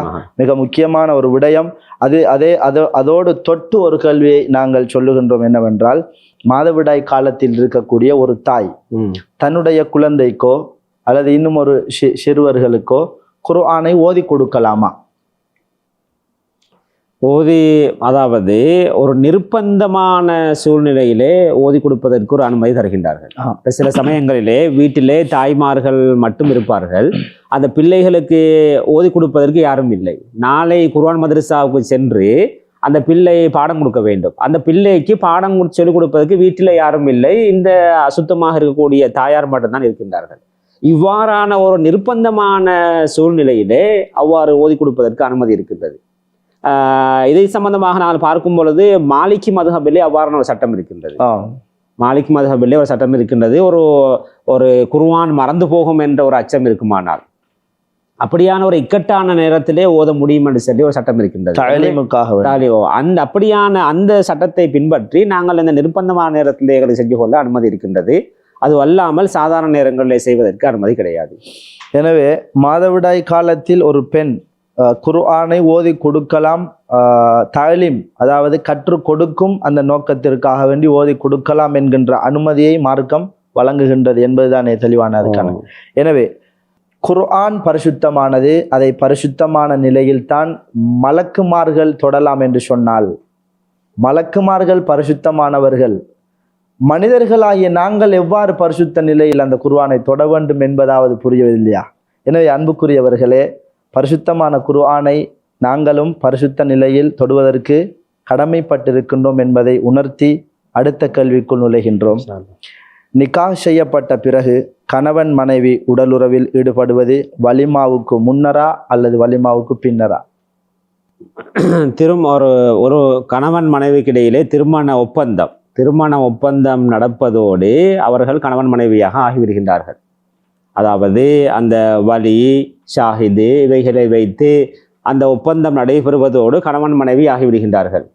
இவ்வாறு கணவன் மனைவி ஆகி அவர்கள் இருவரும் சேர்ந்ததன் பின்னர் கொடுப்பதுதான் வலிமா என்று சொல்லப்படுகின்றது. அதாவது மாப்பிள்ளை வலிமா கொடுப்பது சுன்னத்து. அந்த வலிமா கொடுக்குற அந்த சுன்னத்து எப்போ ஏற்றம் என்று கேட்டால், கணவன் மனைவி இருவரும் சேர்ந்ததன் பின்னர் தான் அந்த வலிமா மிக ஏற்றமாக அமைகின்றது. திருமண ஒப்பந்தம் நடந்தாலே வலிமா கொடுக்கலாம். வலிமா கொடுப்பது வாஜிபா அல்லது ஃபர்லா, சுன்னத்தா? இது எந்த கட்டத்தில்? வலிமா கொடுப்பது சுன்னத்தான விடயம். வலிமா கொடுப்பது சுன்னத்தான விடயம். அதுவும் அவரவருடைய வருமானத்துக்கு ஏற்றவாறு கொடுக்க வேண்டும். அந்த வலிமாவும் அவருடைய வருமானத்துக்கு ஏற்றவாறு. வருமானம் குறைந்தவர் கடன்பட்டு கொடுக்க வேண்டிய அவசியம் கிடையாது. வருமானம் கூடியவர் ஈத்தம்பலம் கல்கண்டோடு முடித்துக் கொள்வதும் கூடாது. எனவே அவரவருடைய வருமானத்துக்கு ஏற்றவாறு தான் அந்த வலிமாவை கொடுக்க வேண்டும். எனவே திருமண ஒப்பந்தம் நடந்து விட்டாலே வலிமா கொடுக்கலாம். ஆனால் சரியான மிக ஏற்றமானது கணவன் மனைவி சேர்ந்ததன் பின்னர் அந்த வலிமாவை கொடுப்பது தான் மிக மிக ஏற்றம் என்பதாக அறிஞர்கள் சொல்கின்றார்கள். முன்னைய காலங்களிலே திருமண ஒப்பந்தம் நடந்து ஒரு கிழமைக்கு பிறகுதான் வலிமா வைப்பார்கள். அவ்வாறு ஒரு கிழமைக்கு பிறகு வலிமா வைப்பது தான் சரியானது. அப்பொழுதுதான் அந்த ஒரு கிழமைக்குள்ளதான் அந்த கணவன் மனைவி சேர்வதற்கான சந்தர்ப்பம் அமைகிறது. அப்பொழுதுதான் அடுத்த நாளே வலிமாவை வைப்பதன் மூலமாக சில சமயங்களிலே அந்த கணவன் மனைவி சேர்வதற்கான வாய்ப்புகள் மிச்சம் குறையும். எனவே முன்னைய காலங்களிலே அவ்வாறு தான் இருந்தது. எனவே அந்த பழைய முறைப்படி தான் சிறந்தது என்பதையும் ஞாபகப்படுத்த விரும்புகின்றோம். எனவே வலிமா என்பது கணவன் மனைவியுடைய அந்த சேருதலுக்கு பின்புதான் மிக ஏற்றமான ஒரு சுன்னத்தான நன்மை கிடைக்கின்றது. என ஆமாம், வலிமாவை நாங்கள் திருமணத்தினுடைய அதாவது உடன்படிக்கைக்கு பிறகு எப்பொழுதும் கொடுக்கலாம் என்பதுதான் பொதுவான சட்டம். மிக ஏற்றமானது கணவன் மனைவி சேர்ந்ததுக்கு பிறகு, அதுக்கு பிறகு. எனவே வலிமாவினுடைய சட்டங்கள் எங்களுடைய செலவு எந்த அளவுக்கு எங்களுக்கு சக்தி இருக்கின்றதோ அந்த அளவுக்கு நாங்கள் கொடுக்கலாம் என்பதையும் சிறந்த முறையில் நாங்கள் இந்த இடத்திலே பார்த்திருக்கின்றோம். வலிமா மிகவும் சிறந்த ஒரு சுன்னத்தாக இருக்கின்றது. அதை நாங்கள் இன்றைய காலத்திலே பேணி வருகின்றோம், அல்ஹம்துலில்லாஹ். அதே போல இன்னும் ஒரு கேள்வி ஒன்று வந்திருக்கின்றது. மாதவிடாய் பிரவுன் கலர் அல்லது தெளிவற்ற நிறத்தில் இருந்தால் தொழுகைக்கு முன் அந்த பெண் கடமையான குளிப்பை நிறைவேற்ற வேண்டுமா? கலர் மாற்றம் அடைந்து வந்திருக்கின்றது. மாதவிடாயுடைய நிறத்தை பற்றி ஹதீஸ்கள்லையும் சொல்லப்பட்டிருக்கின்றது. அதிலே கருப்பு நிறம், அதே போன்று சிவப்பு நிறம், அதே போன்று இங்கே கேட்ட போன்று ப்ரௌன் கலர் அல்லது கலங்கல் நிறம், இவ்வாறான நிறங்கள் சொல்லப்பட்டிருக்கின்றது.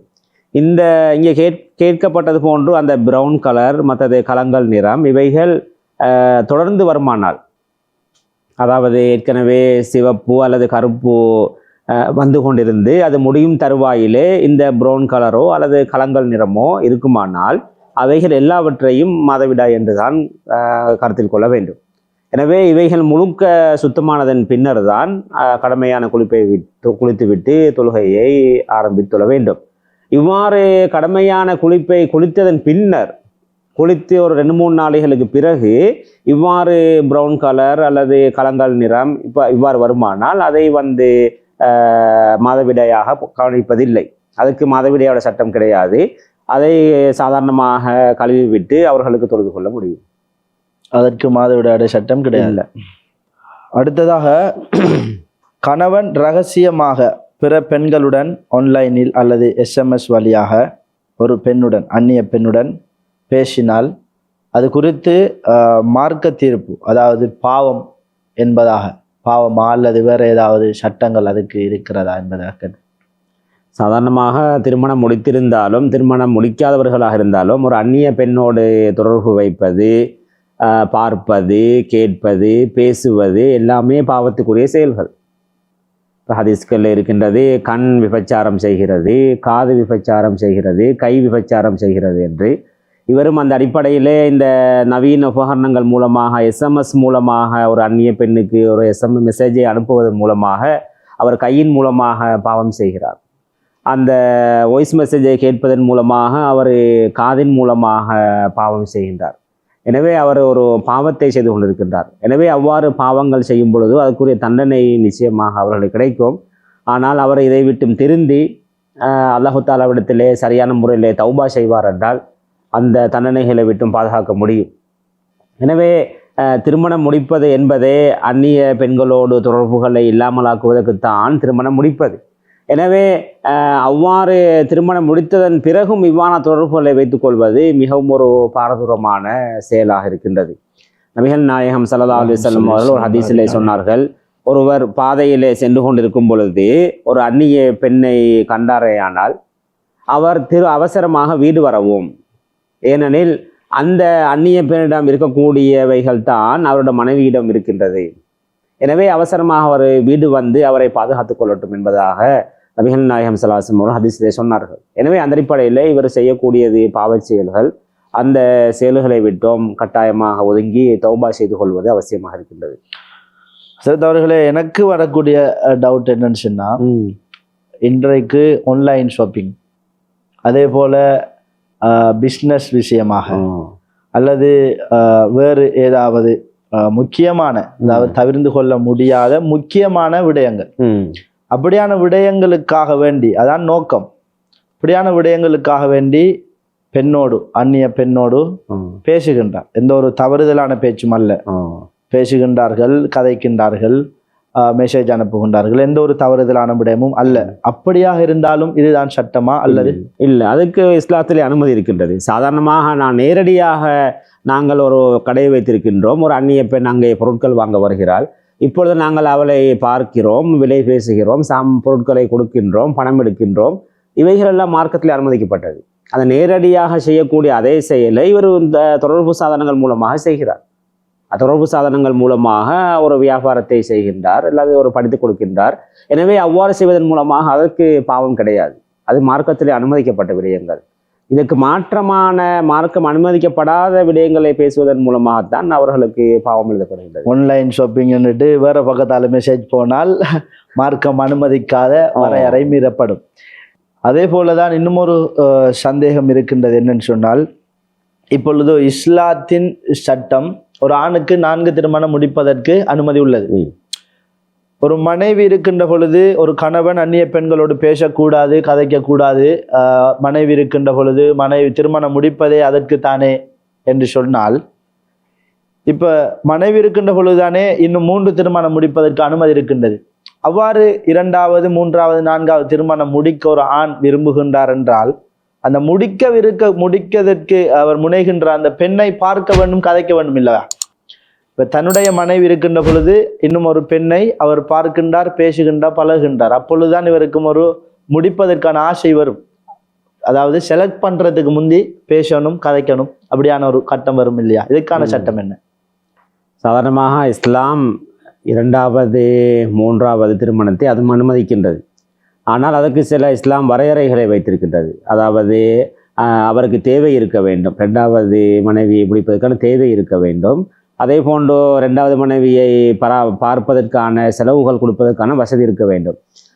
அவ்வாறு இருந்தால் முடிப்பதற்கு அனுமதி இருக்கின்றது. நீங்கள் கேட்டது போல அதாவது நாங்கள் வேறு பெண்களோடு பேசி கதைத்து அவர்களை திருமணம் முடிப்பதற்கு முயற்சிப்பதா அல்லது வேறு முறைகள் இருக்கிறதா என்று பார்த்தால், நாங்கள் அதை மார்க்க அனுமதிப்படித்தான் செய்ய வேண்டும். சமயம் 2வது ஒரு பெண்ணை திருமணம் முடிப்பதற்கான தேவை இருக்கின்றது. நாங்களும் ஒரு பெண்ணை பொருத்தமானவர் என்று கருதுகின்றோம். இவ்வாறு கருதினால் எமக்கு நேரடியாக அந்த பெண்ணோட போய்த்து கதைப்பதற்கு முடியாது. மாறாக சரியான முறையில் அந்த பெண்ணுடைய பொறுப்பாளர்களிடம் போய் பேசி பொன் கேட்டு அந்த மார்க்க முறைப்படித்தான் அந்த திருமணத்தை முடிக்கும். ஒரு பெண்ணை 2வது திருமணம் முடிப்பதற்கு பொருத்தமானவள் என்று கருதுகின்றோம் என்று சொன்னீர்களே, பொருத்தமானவள் என்று கருதுவதற்கு முன்பாக அந்த பெண்ணை எவ்வாறு தெரியும்? கண்டிருப்பார் அல்லது பேசியிருப்பார், அதன் மூலமாகத்தான் இவள் பொருத்தமானவள் என்று சூஸ் பண்றார். சாதாரணமாக அதனுடைய சட்டம் என்ன? சாதாரணமாக ஊர்களுடைய நடைமுறையை பொறுத்த வரையிலே பேச்சு கதைப்பதன் மூலமாக தெரிய வருகின்றது. இன்னாருடைய மகள் ஒரு ஒழுக்கமான ஒரு புள்ள, நன்றாக படித்திருக்கிறார், இவ்வாறான இந்த அழகானவள், இவ்வாறு நாங்கள் கேள்விப்படுவதன் மூலமாக அல்லது நாங்கள் எதர்ச்சையாக பார்ப்பதன் மூலமாக போய் கேட்பதற்கு அனுமதி இருக்கின்றது. எனவே எதர்ச்சியாக பார்ப்பதற்கு அனுமதி இருக்கின்றது என்ற அடிப்படையில். இன்னும் ஒரு கேள்வி, ஒரு கணவன் அதாவது மனைவியோரால் இருக்கின்ற பட்சத்திலே ஒரு பக்கமாக அல்ஹம்துலில்லாஹ் அந்த வாழ்க்கை போய்கொண்டிருக்கின்றது. மனைவிக்கும் தெரியாமல் யாருக்கும் தெரியாமல் இன்னும் ஒரு திருமணத்தை இவர் அவராக விரும்பி அவராக முடிப்பதற்கான முயற்சிகள் ஈடுபடுகின்றார். இந்த சந்தர்ப்பத்திலே திருமணம் முடிக்கின்ற நோக்கம் இவருடைய உள்ளத்திலே இருக்கின்ற பொழுது திருமணம் இன்னும் முடிக்கவில்லை, அதற்கிடையில் மெசேஜ், கோல், சந்திப்புகள் நடக்கின்றது. இதனுடைய சட்டம் என்ன? திருமணம் முடிப்பதற்கு உறுதி பூண்டிருக்கின்றார். திருமணம் முடிப்பதற்கு உறுதி பூண்டிருந்தாலும் கதைப்பதற்கு பேசுவதற்கு அனுமதி கிடையாது. அவ்வாறான ஒரு அனுமதியை இஸ்லாம் தரவில்லை. அவ்வாறு அவருக்கு விரும்பினால் அதை முறைப்படி பொன் கேட்டுத்தான் திருமணம் முடிக்க வேண்டுமே தவிர நாம நேரடியாக போய் பேசி கதைத்து பழகுவதற்கான அனுமதி கிடையாது. மிக்க தெளிவான ஒரு உடையை தந்தமைக்கு நன்றிகள் ஹஸ்ரத் அவர்களே. இன்னும் ஒரு கேள்வி, இது சண்டை சம்பந்தமாக பிரிகின்ற ஒரு கேள்வி என்னவென்றால், கணவன் ஒத்துழைக்காத பட்சத்திலே, எதற்கு என்று சொன்னால் பிரிவதற்கு கணவன் ஒத்துழைக்காத பட்சத்திலே ஒரு பெண் இஸ்லாத்தின் படி விவாகரத்து பெற என்ன நடைமுறை உள்ளது? கணவன் மனைவி பிரிவதற்கான நியாயமான காரணங்கள் இருக்கின்றது. அவ்வாறு அந்த பெண்ணுக்கு அந்த கணவனுடைய செயல்பாடுகள் பிடிக்காவிட்டால் கணவனிடம் போய் கேட்க வேண்டும் என்ற அனுமதி கிடையாது. நேரடியாக அந்த பெண்ணுக்கு காலி கோர்ட்டுக்கு போய் அவளுக்கு விண்ணப்பிக்கலாம். அந்த கணவருடைய நடவடிக்கைகள் சரியில்லை, அவர் செலவீனம் கொடுப்பதில்லை, நடத்தைகள் மோசமாக இருக்கின்றது. அப்படி ஒரு கணவனை ஒரு மனைவி வேண்டாம் என்று சொல்லுவதற்கும் காரணங்கள் இஸ்லாம் வரையறுத்திருக்கின்றதா? கட்டாயமாக காரணங்கள் இருக்க வேண்டும், நியாயமான காரணங்கள் இருக்க வேண்டும். அவ்வாறு காரணங்கள் இருந்தால் அவரிடம் கேட்க வேண்டிய அவசியம் கிடையாது, நேரடியாக காலியாரிடம் போய் விண்ணப்பிக்கலாம். விண்ணப்பிப்பதன் மூலமாக காலியார் அந்த கணவரை வரவழைத்து இருவரையும் வரவழைத்து விசாரித்து அதுக்கு பிறகுள்ள நடவடிக்கைகளை அவர்கள் செய்வார். அப்படியும் கணவர் உடையலான்னு சொல்றேன். அதுக்கு அந்த காலிக்கோட்டில் சட்டம் இருக்கின்றது. அதாவது 3 தடவைகள் அந்த கணவரை அழைப்பார்கள்.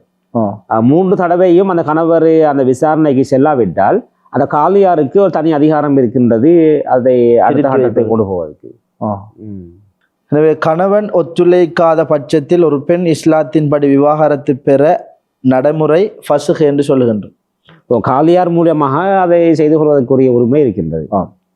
அடுத்த கேள்வி, முந்தைய கடமையான குளிப்பை முடிக்காத நிலையில், அதாவது ஒரு குளிப்பு கடமையான நிலையில் இருக்கின்ற பொழுது, ஒரு குளிப்பு கடமையாக இருக்கின்ற நிலையில் மாதவிடாய் துவங்கி விட்டால் இன்னும் ஒரு குளிப்பும் கடமையாகின்றது. மாதவிடாய் முடிந்த பின் இந்த 2க்கும் சேர்த்து ஒரு குளிப்பை குளிக்க முடியுமா? தாராளமாக முடியும். 2க்கும் சேர்த்து ஒரு குளிப்பு குளித்தால் போதுமானது. ஏற்கனவே கடமையான குளிப்பு இருக்கும் பொழுது மாதவிடாய் வருகின்றது. இப்போ மாதவிடாய் வந்து கொண்டிருக்கும் பொழுது இந்த கடமையான குளிப்புக்காக குளித்தால் அந்த குளிப்பு நிறைவேறாது.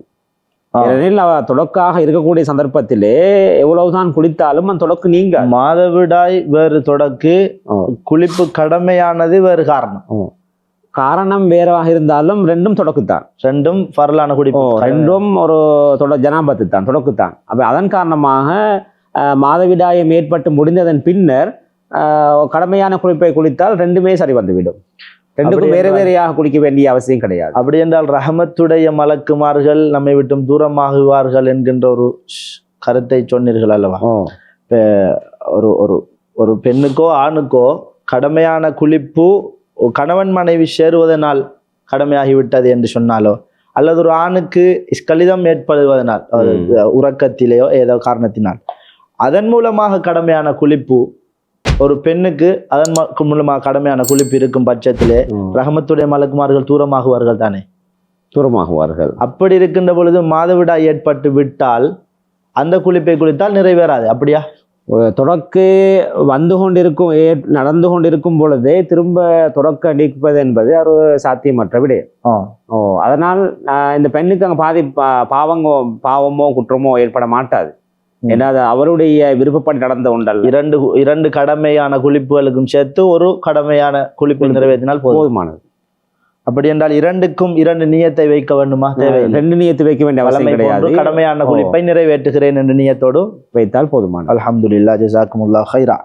அடுத்ததாக, முஸ்லிம் பெண்களுக்கு விருத்த சேதனம், அதாவது ஹத்னா செய்வது கட்டாயமானதா? எவ்வாறான அதனுடைய சட்டம், இஸ்லாமிய சட்டம் என்ன? பெண்களுக்கு ஹத்னா செய்வது என்பது கட்டாயமாக தெளிவுபடுத்தப்பட வேண்டிய விஷயம். முன்னைய காலங்களிலே எமது நாட்டை பொறுத்தவரையிலே எல்லோரும் இந்த கடமையை செய்து வந்தார்கள்.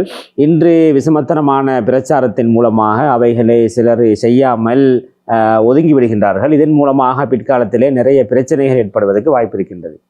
அதிலே இந்த ஹத்னா செய்வது என்பது ஆண்களுக்கும் வாஜிபு, பெண்களுக்கும் வாஜிபான விஷயம். ஷாஃபி மதஹபை பொறுத்தவரையிலே ஆண்களுக்கும் ஹத்னா செய்வது கட்டாயம், பெண்களுக்கும் ஹத்னா செய்வது கட்டாயம். சுன்னத்து என்று ஏன் சொல்லுகின்றார்கள்? ஷாஃபி மதஹப்படிக்கு சுன்னத்து கிடையாது, வேற மதஹபிலே சுன்னத்தாக இருக்கின்றது. ஷாஃபி மதஹப்படிக்கு வாஜிபு, ஹம்பலி மதஹப்படிக்கும் வாஜிபு கட்டாயம். நான் நினைக்கிறேன் ஹனஃபி மதஹப்படித்தான் சுன்னத்துன்னு நினைக்கிறேன். ஆனால் இந்த 2 மதஹபிலையும் வாஜிபு. இப்போ நாங்கள் ஷாஃபி மதஹப் அடிப்படையில் செயல்படுவதன் காரணமாக கட்டாயமாக ஹத்னா செஞ்சு தான் ஆகணும். அவ்வாறு செய்யாவிட்டால் நாங்கள் பாவிகள். நாங்கள் ஒரு கடமையான ஒரு விஷயத்தை செய்யாமல் இருக்கின்றோம். அந்த அளவுக்கு முக்கியமான விடயம். அதன் காரணமாக கட்டாயமாக ஆண்களுக்கு ஹத்னா செய்வது போல பெண்களுக்கும் ஹத்னா செய்வது கட்டாயமானது. அது அவர்களுடைய சிறு வயதில் தான் செய்ய வேண்டும். அப்படியா? சாதாரணமாக சிறு வயதில் தான் செய்யக்கூடிய நடைமுறை எமது நாட்டிலே காணப்படுகின்றது. அப்போ இவ்வாறு இந்த ஹத்னா செய்யக்கூடிய நடைமுறை நபிகள் நாயகம் ஸல்லல்லாஹு அலைஹி காலத்திலே இருந்திருக்கின்றது. நபிகள் நாயகம் ஸல்லல்லாஹு அலைஹி வஸல்லம் ஒரு ஹதீஸிலே சொன்னார்கள், ஒரு ஆணுடையவும் பெண்ணுடையவும் ஹத்னா செய்யப்பட்ட இடம் சந்தித்தால், அதாவது கணவன் மனைவி உறவு கொள்ளும் பொழுது ஒரு ஆணுடையவும் பெண்ணுடையவும் ஹத்னா செய்யப்பட்ட இடம் சந்திக்குமானால் குளிப்பு கடமை என்றார்கள். ஹித்தானைன் என்று. அப்படியானால் அந்த நபிகள் நாயகம் ஸல்லல்லாஹு அலைஹி காலத்திலேயே பெண்களுக்கு ஹத்னா செய்யக்கூடிய நடைமுறை இருந்திருக்கின்றது. நபிகள் நாயகம் ஸல்லல்லாஹு அலைஹி வஸல்லம் காலத்திலே பெண்களுக்கு ஹத்னா செய்வதற்கென்றே ஒரு பெண்ணை நியமித்து வைத்திருந்தார்கள். அந்த பெண் தான் அந்த பெண்களுக்கு ஹத்னா செய்யக்கூடியவர்களாக இருந்திருக்கின்றார்கள். அந்த பெண்ணை அழைத்து நபிகள் நாயகம் ஸல்லல்லாஹு அலைஹி அவர்கள் உபதேசம் செய்தார்கள். அந்த பெண்ணை அழைத்து சொன்னார்கள், நீங்கள் பெண்களுக்காக ஹத்னா செய்யும் பொழுது அடியோடு நீக்கிவிட வேண்டாம், அதனுடைய மேல் பகுதியை மட்டும் நீக்கிக் கொள்ளுங்கள் என்பதாக புத்துமதி சொன்னார்கள். இந்த ஹதீஸை நிறைய அறிஞர்கள் சஹீஹான ஹதீஸ் என்று சொல்கின்றார்கள். இது அபூதாவுதிலே பதிவு செய்யப்பட்ட ஹதீஸாக இருக்கின்றது. எனவே இந்த பெண்களுக்கு ஹத்னா செய்வது என்பது நபிகள் நாயகம் ஸல்லல்லாஹு அலைஹி அவர்களும் சொல்லி இருக்கின்றார்கள். சஹாபாக்களுடைய காலத்திலே அவ்வாறு பெண்களும் அதற்காக இருந்திருக்கின்றார்கள். எனவே இவ்வாறு ஒரு வலியுறுத்தப்பட்ட ஒரு விடயம்தான். இதிலே இதை சற்று நாங்கள் ஆழமாக தெளிவுபடுத்த வேண்டும். எனவே இது ஒரு பாதிப்புள்ள ஒரு விடயமாக இருக்கின்றது. அதாவது ஹத்னா செய்யாமல் விடுவதன் மூலமாக பெண்கள் பாதிக்கப்படக்கூடிய, அதாவது தகாத செயல்களிலே ஈடுபட வைக்கக்கூடிய ஒரு காரணமாக அமைந்து விடுகின்றது. அதாவது இந்த பெண்கள் ஹத்னா செய்யப்படுவதன் மூலமாக அவர்களுடைய அந்த ஆசை கண்ட்ரோல் பண்ணப்படுகின்றது, அவர்களுடைய அந்த ஆசை கட்டுப்படுத்தப்படுகின்றது. அவ்வாறு அந்த ஹத்னா செய்யப்படாமல் விடும் பொழுது அந்த பெண்களுடைய ஆசை அதிகரித்து கட்டுப்படுத்த முடியாமல் தவறான செயல்களில் ஈடுபடக்கூடிய நிலைமை ஏற்படுகின்றது. எனவே இந்த அளவுக்கு அது ஒரு பாரதூரமான விடயம். இதைத்தான் இன்று இந்த மேற்கத்தியவாதிகள் அதை எமக்கு பிழையாக சித்தரிக்கின்றார்கள். அதாவது பெண்களுடைய ஆசையை முழுமையாக இல்லாமலாக்குவது, பிறப்புறுப்பை சேதப்படுத்துவது, இப்படியான குற்றச்சாட்டுகள் முன்வைக்கின்றார்கள். அவ்வாறு நாங்கள் செய்யவில்லை. எனவே இது அந்த பெண்ணை பாதுகாப்பதற்காக, அந்த பெண்களை பாதுகாப்பதற்காக செய்யக்கூடிய ஒரு முறைதான். அதுவல்லாமல் அந்த பெண்களுடைய ஆசையை முழுமையாக இல்லாமலாக்குவதல்ல, அவர்களுடைய ஆசையை கட்டுப்படுத்தி ஒரு பக்குவமான ஒரு அடக்கமான பெண்ணாக வளர்ப்பதற்குத்தான் அவ்வாறு செய்யப்படுகின்றது. இதில் எந்த அளவுக்கு என்று சொன்னால், இந்த நவீன விஞ்ஞானம் சொல்கின்றது, அந்த பெண்களுடைய அந்த ஹத்னா செய்யப்படக்கூடிய பகுதி சில பெண்களுக்கு 1 சென்டிமீட்டர் 2 சென்டிமீட்டர் அளவுக்கு வளர்வதற்கான வாய்ப்புகளும் இருக்கின்றது என்று சொல்லி. அப்போ இந்த ஹத்னா செய்யப்படக்கூடிய பகுதிக்கு தமிழிலே அந்த காம குவிவு மையம் என்று சொல்லப்படுகின்றது. எனவே இதிலே சாட தொடுவதன் மூலமாக, படுவதன் மூலமாக அந்த பெண்ணுடைய ஆசை அதிகமாக தூண்டப்படுகின்றது. எனவே அவ்வாறு அதிகமாக தூண்டப்படும் பொழுதுதான் அந்த பெண் தன்னை கட்டுப்படுத்திக் கொள்ள முடியாமல் தவறான செயல்களில் ஈடுபடுவதற்கு வாய்ப்பு இருக்கின்றது. எனவே அதை தடுப்பதற்காகத்தான் இஸ்லாம் இவ்வாறான ஒரு சட்டத்தை வைத்திருக்கின்றது. அதைத்தான் நாங்கள் இவ்வாறு செய்து வருகின்றோம். எனவே அவ்வாறு செய்வதன் மூலமாகத்தான் எங்களுடைய ஏனைய மாற்று மத பெண்களை விட எங்களுடைய பெண்கள் பக்குவமாக இருப்பதற்கு இது ஒரு முக்கியமான காரணம். இந்த ஹத்னா ஒரு முக்கியமான காரணம். ஆனால் அதைத்தான் இன்று இந்த குர்ஆன் ஹதீஸ் என்று பேசக்கூடியவர்கள் இந்த பக்குவமான நிலைமையை இல்லாமலாக்குவதற்குத்தான் இவ்வாறான குற்றச்சாட்டுகளை முன்வைத்து பெண்கள் கொடுமை என்பதாக எல்லாம் பேசுகின்றார்கள். மாறாக யாராவது இந்த ஹத்னாவை செய்யாவிட்டால் நிச்சயமாக அவருடைய பிள்ளைகள் இவ்வாறான சீரழிவுகளுக்கு பிற்காலத்திலே முகம் கொடுப்பதற்கு வாய்ப்பு இருக்கின்றது. இது ஒரு சமூக சீர்வாழ்வாக கூட மாறிவிடும், நிச்சயமாக மாறும். அவ்வாறு நடந்திருக்கின்றது. அதாவது எந்த அளவுக்கு என்று சொன்னால், நாங்கள் இதை கட்டாயமாக சொல்லியாக வேண்டும் என்ற ஒரு நிர்பந்தத்தினால் சொல்கின்றோம். அந்த பகுதி ஆடைகளிலே உரசிப்படுவதன் மூலமாக கூட அந்த பெண்களுடைய ஆசைகள் தூண்டப்படும் என்பதாக சொல்லப்படுகின்றது. எனவே இவைகள் தவறான செயல்களுக்கு ஒரு அடிப்படையாக அமைகின்றது. அப்படி என்றால் பெண்களுக்கு அது அவர்களுடைய உரிமைகள் கட்டுப்படுத்தப்படுகின்றது என்பதை சொல்வதை விட அது பெண்களுக்கு ஒரு அதாபாக இருக்கக்கூடிய விடயத்தை இல்லாமலாக்குகின்றோம் என்றும் சொல்லலாம். ஆசைகள் மீறுகின்ற பொழுது அது அவர்களுக்கு ஒரு பாதிப்பை ஏற்படுத்தும். எனவே ஹத்னா என்பது மிக முக்கியமான ஒரு விடயமாக மார்க்கம் வலியுறுத்தி இருப்பதை நாங்கள் இந்த இடத்திலே சொல்லிக்கொள்ள விரும்புகின்றோம். அதே போன்று ஹத்னா செய்வதனுடைய ஹுக்குமை கேட்டிருந்தீர்கள், அது வாஜிப் என்று இந்த இடத்திலே நாங்கள் ஹஸ்ரத் அவர்கள் எங்களுக்கு தெளிவுபடுத்தி இருக்கின்றார்கள். எனவே ஹத்னா செய்வது தேவையில்லை, அது அவசியம் இல்லை என்று சொல்லக்கூடிய இன்றைய சமூகத்திலே இது ஒரு சமூக சீர்திருத்தத்துக்கும் வழிவகுக்கக்கூடிய ஒரு விடயம் என்பதை நாங்கள் ஒவ்வொருவர்களும், ஒவ்வொரு குடும்ப தலைவிகளும் இதை உணர்ந்து கொள்ள வேண்டும் என்பதை நாங்கள் சொல்லிக்கொண்டு அடுத்த கேள்விக்குள் நுழையலாமா? இன்ஷா அல்லாஹ். குளிப்பு கடமையான ஒரு பெண் குளிப்பை நிறைவேற்றியதன் பின்பு அல்லது குளிப்பை நிறைவேற்றுவதற்கு முன்பாக ஏதாவது ஓதல்கள், துஆக்கள் ஓதுவதற்கு இருக்கின்றதா? குளிப்பதற்கு முன்னர் ஓதும்படியான ஹதீஸ்களிலே சொல்லப்பட்ட துவாக்கள் என்று பார்த்தால், உதுவுக்கு என்ன சட்டமோ அதே சட்டத்தை குளிப்புக்கு சொல்கின்றார்கள். நாங்கள் உது செய்வதற்கு முன்னர் பிஸ்மில் சொல்வது சுன்னத்தாக இருக்கின்றது. அவுது சொல்லி பிஸ்மில் சொல்வது சுன்னத்தாக இருக்கின்றது. அதே போன்று இந்த குளிப்புக்கு முன்னரும் அவுது பிஸ்மில் சொல்வது சுன்னத்தாக இருக்கின்றது. அதே போன்று குளித்து முடிந்ததன் பின்னர் உது செஞ்சு முடிந்ததன் பின்னால் நாங்கள் ஓதக்கூடிய அஷ்ஹது அல்லா இலாஹ இல்லல்லாஹ்னு வரக்கூடிய அந்த 2ஆம் கலிமா, அதே போன்று அல்லாஹும்ம ஜஅல்னி மினத் தவ்வாபீன் சொல்ற அந்த துவா, அதே துவாக்களை குளித்ததன் பின்னரும் ஓதுவது சுன்னத் என்பதாக ஃபத்துல் முயினிலே சொல்லப்பட்டிருக்கின்றது. எனவே நாங்கள் உது செய்ய முந்தி என்ன துவாவை ஓதுகின்றோமோ, உது செஞ்ச பிறகு என்ன துவாவை ஓதுகின்றோமோ, அதே துவாவை குளிப்பதற்கு முன்னரும் குளிப்பதற்கு பின்னரும் ஓதுவது சுன்னத்தாக இருக்கின்றது. எனவே குளிப்பை கடமையான குளிப்பை நிறைவேற்றுவதற்கு முன்பாகவும் பின்பாகவும் நாங்கள் உலு செய்வதற்கு முன்பாகவும் பின்பாகவும் எதை செய்வோமோ அதை செய்வதுதான் எங்களுக்கு சுன்னத்தானது. அதே போல அதான் சொல்லுகின்ற பொழுது அல்லது குர்ஆன் ஓதுகின்ற பொழுது ஒரு பெண் தலையில் முக்காடு அல்லது தலையை மூடிக்கொள்வது வாஜிபா, அதனுடைய ஹுக்கும் என்ன? பாங்கு சொல்வது என்பது ஒரு ஒரு உன்னதமான வணக்கம். இவ்வாறு அந்த வணக்கத்தை ஒரு வணக்கம் ஒன்றை செய்யும் பொழுது நாங்கள் பேணுதலாக இருக்க வேண்டும். சாதாரணமாக பெண்களை பொறுத்த வரையிலே அவர்கள் தலையை மறைப்பது கட்டாயம். அது பொதுவாக எல்லா நேரங்களிலும் தலையை மறைப்பது கட்டாயம்தான். அவ்வாறு கட்டாயமாக இருந்தாலும் அவர்கள் பாங்கு சொல்லும் பொழுது என்ன செய்வார்கள்? அவசரமாக தலையை மூடிக்கொள்வார்கள். அப்போ இது அந்த கடமைக்கு அந்த பாங்குக்கு கொடுக்கக்கூடிய ஒரு மரியாதையாகத்தான் அதை செய்கின்றார்கள். இது வாஜிபண்டு எமக்கு சொல்ல முடியாது, கிதாபுகளில் அவ்வாறு வாஜிபண்டு சொல்லப்பட்டில்லை. இது ஒரு ஒழுக்கமாக ஒரு மரியாதையாக சொல்கின்றார்கள். வலிமையாக பெண்கள் முடியை மூடிக்கொண்டுதான் இருக்க வேண்டும் இல்லையா? அந்நியர்களுக்கு மத்தியிலே மூடிக்கொண்டுதான் இருக்க வேண்டும். அவ்வாறு இருந்தாலும் சாதாரணமாக வீட்டிலே குடும்ப அங்கத்தவர்கள் இருந்தாலும் அவர்கள் துறப்பதற்கு அனுமதி இருக்கின்றது. இருந்தாலும் இந்த பாங்குன்னு சொல்லக்கூடிய அந்த பாங்குக்கு ஒரு மரியாதை கொடுக்கும் முகமாக அவ்வாறு தலையை மூடுகின்றார்கள். இதை கட்டாயம் என்று சொல்ல முடியாது, ஒரு ஒழுக்கம் என்று சொல்ல முடியும்.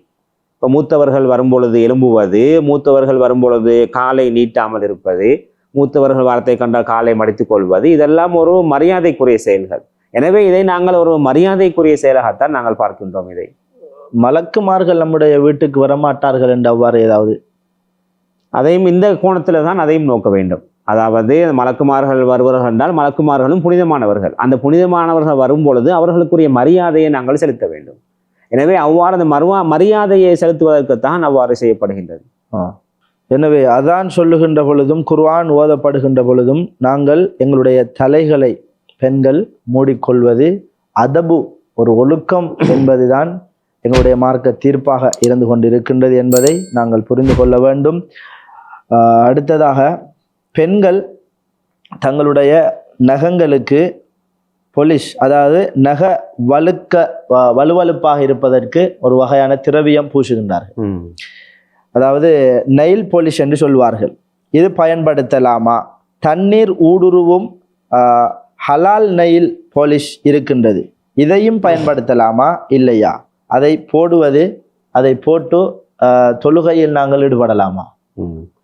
இதிலே இந்த நெயில் பாலிஷை பொறுத்த வரையிலே 2 வகை இருக்கின்றது. அதில் இப்போ இங்கே சொல்லப்பட்டது போன்று ஒரு வகை இருக்கின்றது, அதை பூசுவதன் மூலமாக அதற்குள்ளே தண்ணீர் செல்லாது.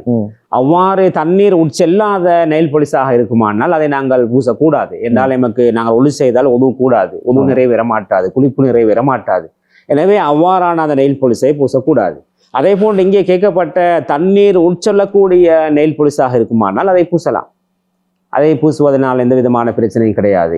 ஆனால் அந்த நெயில் பாலிஷ் பூசி அந்த அலங்காரத்தை யாருக்கு காட்ட வேண்டுமோ அவர்களுக்கு தான் காட்ட வேண்டும். அப்படி அதல்லாமல் அந்நியவர்களுக்கு காட்டுவதற்காக அதை பூசினால் அது வேறு கோணத்தில் அது பாவமாக கருதப்படும். யாருக்கு அந்த அழகை உதாரணமாக கணவருக்கு என்றால் கணவருக்கு அந்த அழகை காட்டலாம் தாராளமாக. அந்த அனுமதிக்கப்பட்ட அந்த நெயில் பாலிஷை பூசி அந்த அலங்காரத்தை கணவருக்கு காட்டலாம். எனவே அதில் எந்த விதமான குற்றமும் கிடையாது. இன்னும் ஒரு கேள்வி இருக்கின்றது, இன்னும் 2 கேள்விகள் தான் இருக்கின்றது. அதில் ஒரு கேள்வி என்னவென்றால், இஸ்லாமிய சட்டப்படி, அதாவது இஸ்லாமிய கொள்கையில் இஸ்லாத்திலே பெண்கள் கருத்தடை மாத்திரை அல்லது இன்ஜெக்ஷன் அதாவது வேறு ஏதாவது அதை செய்து கொள்ளலாமா? கருவை கரிக்காமல் கருத்தடை செய்யலாமா? கருத்தடையை இஸ்லாம் அனுமதிக்கின்றது. இன்று இந்த கருத்தடை செய்வதற்காக பல நடைமுறைகள் காணப்படுகிறது. மாத்திரைகள் யூஸ் பண்ணுகின்றார்கள் அல்லது ஊசி அடிக்கின்றார்கள், அதே போன்று லூப் போடுகின்றார்கள். இவ்வாறு எத்தனையோ முறைகள் இருக்கின்றது. இந்த நவீன இந்த யுகத்திலே இவ்வாறான முறைகள் பெறப்படுகின்றது. இதே போன்று அது சஹாபாக்களுடைய காலத்திலே அவர்களுடைய காலத்துக்கு ஏற்றவாறு ஒரு நடைமுறை காணப்பட்டிருக்கின்றது. அதாவது குடும்ப கட்டுப்பாட்டு ஒரு முறை ஒன்று காணப்பட்டிருக்கின்றது அந்த காலத்துக்கு ஏற்றவாறு. அது ஹதீசுகளிலேயும் சொல்லப்பட்டிருக்கின்றது. அதாவது அதை நாங்கள் ஹதீசுகளிலே வந்ததன் பிரகாரம் அதை சொல்லி காட்டுவது என்றால், கணவன் மனைவி சேர்ந்து அந்த விந்து வெளியாகக்கூடிய அந்த இறுதி கட்டத்திலே அந்த விந்தை வெளியே விட்டுவிடக்கூடிய ஒரு சந்தர்ப்பம் சஹாபாக்களுடைய காலத்தில் நடைபெற்றிருக்கின்றது. எனவே அவ்வாறு நடைபெற்ற அந்த சந்தர்ப்பத்திலே அது வஹீன் மூலமாக தடுக்கப்படவில்லை.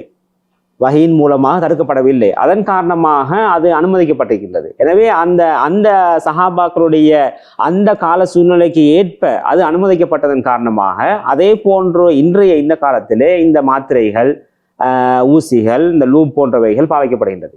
அதிலே ஸல்லல்லாஹு அலைஹி வஸல்லம் ஒரு விஷயம் சொன்னார்கள், நீங்கள் அவ்வாறு அதுக்கு அரபியிலே அசுல் என்று சொல்லப்படும், அவ்வாறு நீங்கள் அசுல் செய்தால் அல்லாஹு தாலா அதன் மூலமாக குழந்தை கரு உண்டாக வேண்டும் என்று நாடி இருந்தால் அது நடக்கத்தான் செய்யும் என்று ஸல்லல்லாஹு அலைஹி வஸல்லம் சொன்னார்கள். அதே போன்றுதான் இன்று சிலர் மாத்திரை குடித்தாலும் கரு உற்பத்தியாகத்தான் செய்கின்றது. சிலருக்கு லூப் போட்டாலும் அந்த கரு உண்டாகத்தான் செய்கின்றது. அது அல்லாஹ்வுடைய நாட்டத்திலே உள்ளது.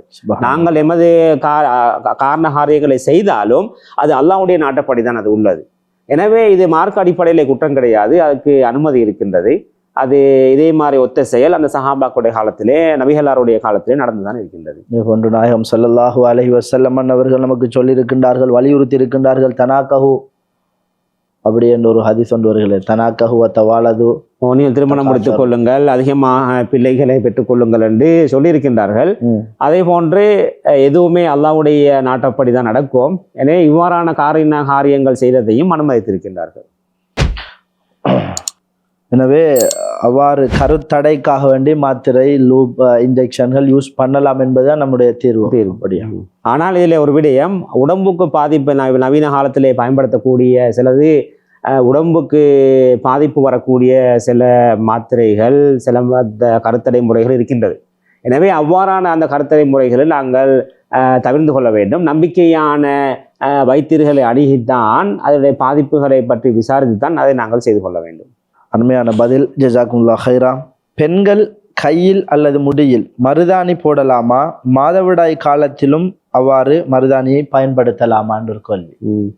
பெண்களுக்கு மருதாணி போடுவதற்கு அனுமதி இருக்கின்றது. நாங்கள் ஏற்கனவே சொன்னது போல அந்த அழகை யாருக்கு காட்ட முடியுமோ அவர்களுக்கு காட்டுவதற்காக மருதாணி போடுவதற்கு அனுமதி இருக்கின்றது. அது சாதாரண காலமாக இருந்தாலும் சரி, அல்லது மாதவிடாய் ஏற்பட்ட காலமாக இருந்தாலும் சரி, போடுவதற்கு அனுமதி இருக்கின்றது. நான் ஏற்கனவே ஒரு விடயத்தை ஞாபகப்படுத்தி இருந்தேன். இந்த மாதவிடாய் காலத்திலே பெண்கள் அலங்கரிப்பதை தவிர்க்க வேண்டும். கணவர் அருகிலே இருக்கும் பொழுது அந்த மாதவிடாய் காலத்திலே பெண் மருதாணி போட்டு அந்த பெண்ணை அலங்கரிப்பதன் மூலமாக மார்க்கம் தடை செய்த செயல்களை செய்வதற்கு அது ஒரு வாய்ப்பாக அமைந்துவிடும். அதன் காரணமாகத்தான் ஊரிலே ஒரு நடைமுறை இருக்கின்றது, மாதவிடாய் காலத்திலே மருதாணி போடக்கூடாது என்ற ஒரு சட்டம், ஒரு வழக்காறு நடைமுறையில் இருக்கின்றது திருமணம் முடித்தவர்களுக்கு. எனவே அவைகளை பேணிக்கொள்வது நல்லது. அது மாதவிடாய் காலத்திலே மருதாணி போடுவது தடை என்பதற்கல்ல, அதன் மூலமாக வேறு பிழையான செயல்கள் நடப்பதற்கு வாய்ப்பு இருக்கின்றது. அதன் காரணமாகத்தான் ஊர்களிலே மாதவிடாய் ஏற்பட்டால் மருதாணி போடக்கூடாது என்று சொல்லக்கூடிய ஒரு வழக்காரை பின்பற்றி வருகின்றார். மருதாணி போட்டிருக்கின்ற பொழுது, கடுமையான குளிப்பு நிறைவேற்றுகின்ற பொழுதோ, உது செய்கின்ற பொழுதோ அந்த தண்ணீர் உட்செல்வதை தடுப்புங்கிற பிரச்சனை வராது. அப்படியா? பிரச்சனை வராது. பொதுவாக இப்போ நடைமுறையிலே உள்ள மருதாணிகள் அது பெயிண்ட் மாதிரி ஒட்டிக்கொள்ளக்கூடியதல்ல, அந்த தோல் தான் சிவக்கின்றது. எனவே தோல் சிவப்பதன் மூலமாக அந்த ஒது செய்வதற்கோ குளிப்பதற்கோ எந்த விதமான பிரச்சனையும் கிடையாது. எனவே மருதாணி யூஸ் பண்ணக்கூடியவர்கள் இதை கவனித்தல் கொள்ள வேண்டும். என்னவென்றால், தங்களுடைய உடம்பிலே அந்த மருதாணியை நாங்கள் இடுவதன் மூலமாக உது செய்கின்ற பொழுது, குளிக்கின்ற பொழுது அந்த நீர் எங்களுடைய உடம்புக்கு சேருவதை தடுக்கக்கூடியதா இல்லையா என்பதைத்தான் கவனிக்க வேண்டும். அதற்கு பின்புதான் நாங்கள் அதை பயன்படுத்த வேண்டும், இல்லையா? பெரும்பாலும் உள்ளது அந்த தண்ணீர் உட்புகக்கூடியது தான். அதை பற்றி அறிவு எனக்கு கிடையாது என்பதனால் மிச்சம் பேசிவிட்டேன் என நினைக்கின்றேன். எனவே நிகழ்வை முடிவுக்கு கொண்டு வரலாம் என நினைக்கின்றோம். இது அறிவின் வெளிச்சம் அல் கௌசியாவினுடைய. எனவே உங்களுடைய பெண்களுக்கான பலதரப்பட்ட மார்க்க சம்பந்தமான சந்தேகங்கள் எழலாம். இன்னும் சந்தேகங்கள் எத்தனை இருந்தாலும் அத்தனை சந்தேகங்களுக்கும் கேள்விகளுக்கும் தெளிவான அறிவுபூர்வமான குர்ஆன் ஹதீஸ் இஜ்மா கியாஸ் சார்ந்த சட்டதிட்டங்களை அறிவுபூர்வமான முறையிலே சமூக நலன் கருதி நாங்கள் அறிஞர்களை எங்களுடைய கலையகத்துக்கு அழைத்து பதிலை தந்து கொண்டிருக்கின்றோம். அல்ஹம்துலில்லாஹ். மென்மேலும் எங்களுடைய சமூகத்திற்கான சேவையிலே அல்கௌசியா பயணித்து கொண்டிருக்கின்றது. இதனூடாக உங்களுடைய சந்தேகங்களை இந்த நிகழ்வினுடைய கமெண்டின் மூலமாக நீங்கள் கேட்டுக்கொள்ளலாம். அதே போல எங்களுடைய பல தளங்கள் இருக்கின்றது. இன்ஸ்டாகிராம் இருக்கின்றது, ஃபேஸ்புக், யூடியூப், இவ்வாறான தளங்களின் மூலமாக நீங்கள் அழகான முறையில் எங்களுடைய கேள்விகளை அறிவுபூர்வமாக கேட்டுக்கொள்ளலாம் என்பதை வினயமாக கேட்டுக்கொண்டு இந்த நிகழ்விலே எங்களுடைய அல்கௌசியாவினுடைய அறிவின் வெளிச்சம் நிகழ்ச்சியின் ஊடாக இந்த பெண்கள் சார்ந்த சட்டதிட்டங்கள் இஸ்லாமிய ரீதியிலே வழங்குகின்ற இந்த நிகழ்விலே இன்றைய நாள் கலந்து கொண்ட எங்களுடைய ஹஸ்ரத் அல் ஜாமியத்துல் ஃபாசியத்து ஷாதுலியாவினுடைய அதிபர் பெருந்தகை MAM அஸ்மி கான் முஅய்யிதி ஹஸ்ரத் அவர்களுக்கு மனமார்ந்த நன்றிகள். ஜஸாக்குமுல்லா ஹைர் ஹஸ்ரத் அவர்களே. இவர்கள் ஒரு பன்னூல் ஆசிரியராக இருக்கின்றார்கள். இவர்களுடைய பிரபல்யமான நூலினுடைய பெயர் இறையருளை பெறுவோம் என்கின்ற நூல் இலங்கையிலே பிரபலமான ஒரு நூலாக இருக்கின்றது. நாங்களும் அந்த நூலை இன்ஷா அல்லாஹ் பார்க்க வேண்டும். இறை அருளை பெறுவோம். இறை அருள் தான் மிகவும் முக்கியமான ஒன்றாக இருக்கின்றது இந்த சமூகத்திலே. அதே போன்று மறைக்கப்படுகின்ற நபிமொழிகள், இதுவும் மிக மிக முக்கியமான ஒரு நூலாக இருக்கின்றது. மறைக்கப்படுகின்ற நபிமொழிகள். எனவே கண்ணியத்திற்குரிய ஹஸ்ரத் அவர்களுடைய சேவைகள் மேலோங்குவதற்கு, அவர்களுடைய ஆயுளை, அவர்களுடைய ஆஃபியத்தை அல்லாஹு தாலா அந்நிலமாக கொடுப்பதற்கு எல்லாம் வல்ல ரப்புல் ஆலமீன் தௌஃபீக் செய்ய வேண்டும் என்ற பிரார்த்தனையோடு இந்த நிகழ்வை முடிவுக்கு கொண்டு வருகின்றோம். அன்புக்குரிய நேயர்களே, இவ்வளவு நேரமாக நிகழ்வை தொகுத்து வழங்கி கொண்டிருந்த நான் உங்களுடைய அஸ்ஃபான் கௌசி. அஸ்ஸலாமு அலைக்கும் வரஹ்மத்துல்லாஹி வபரகாத்துஹு.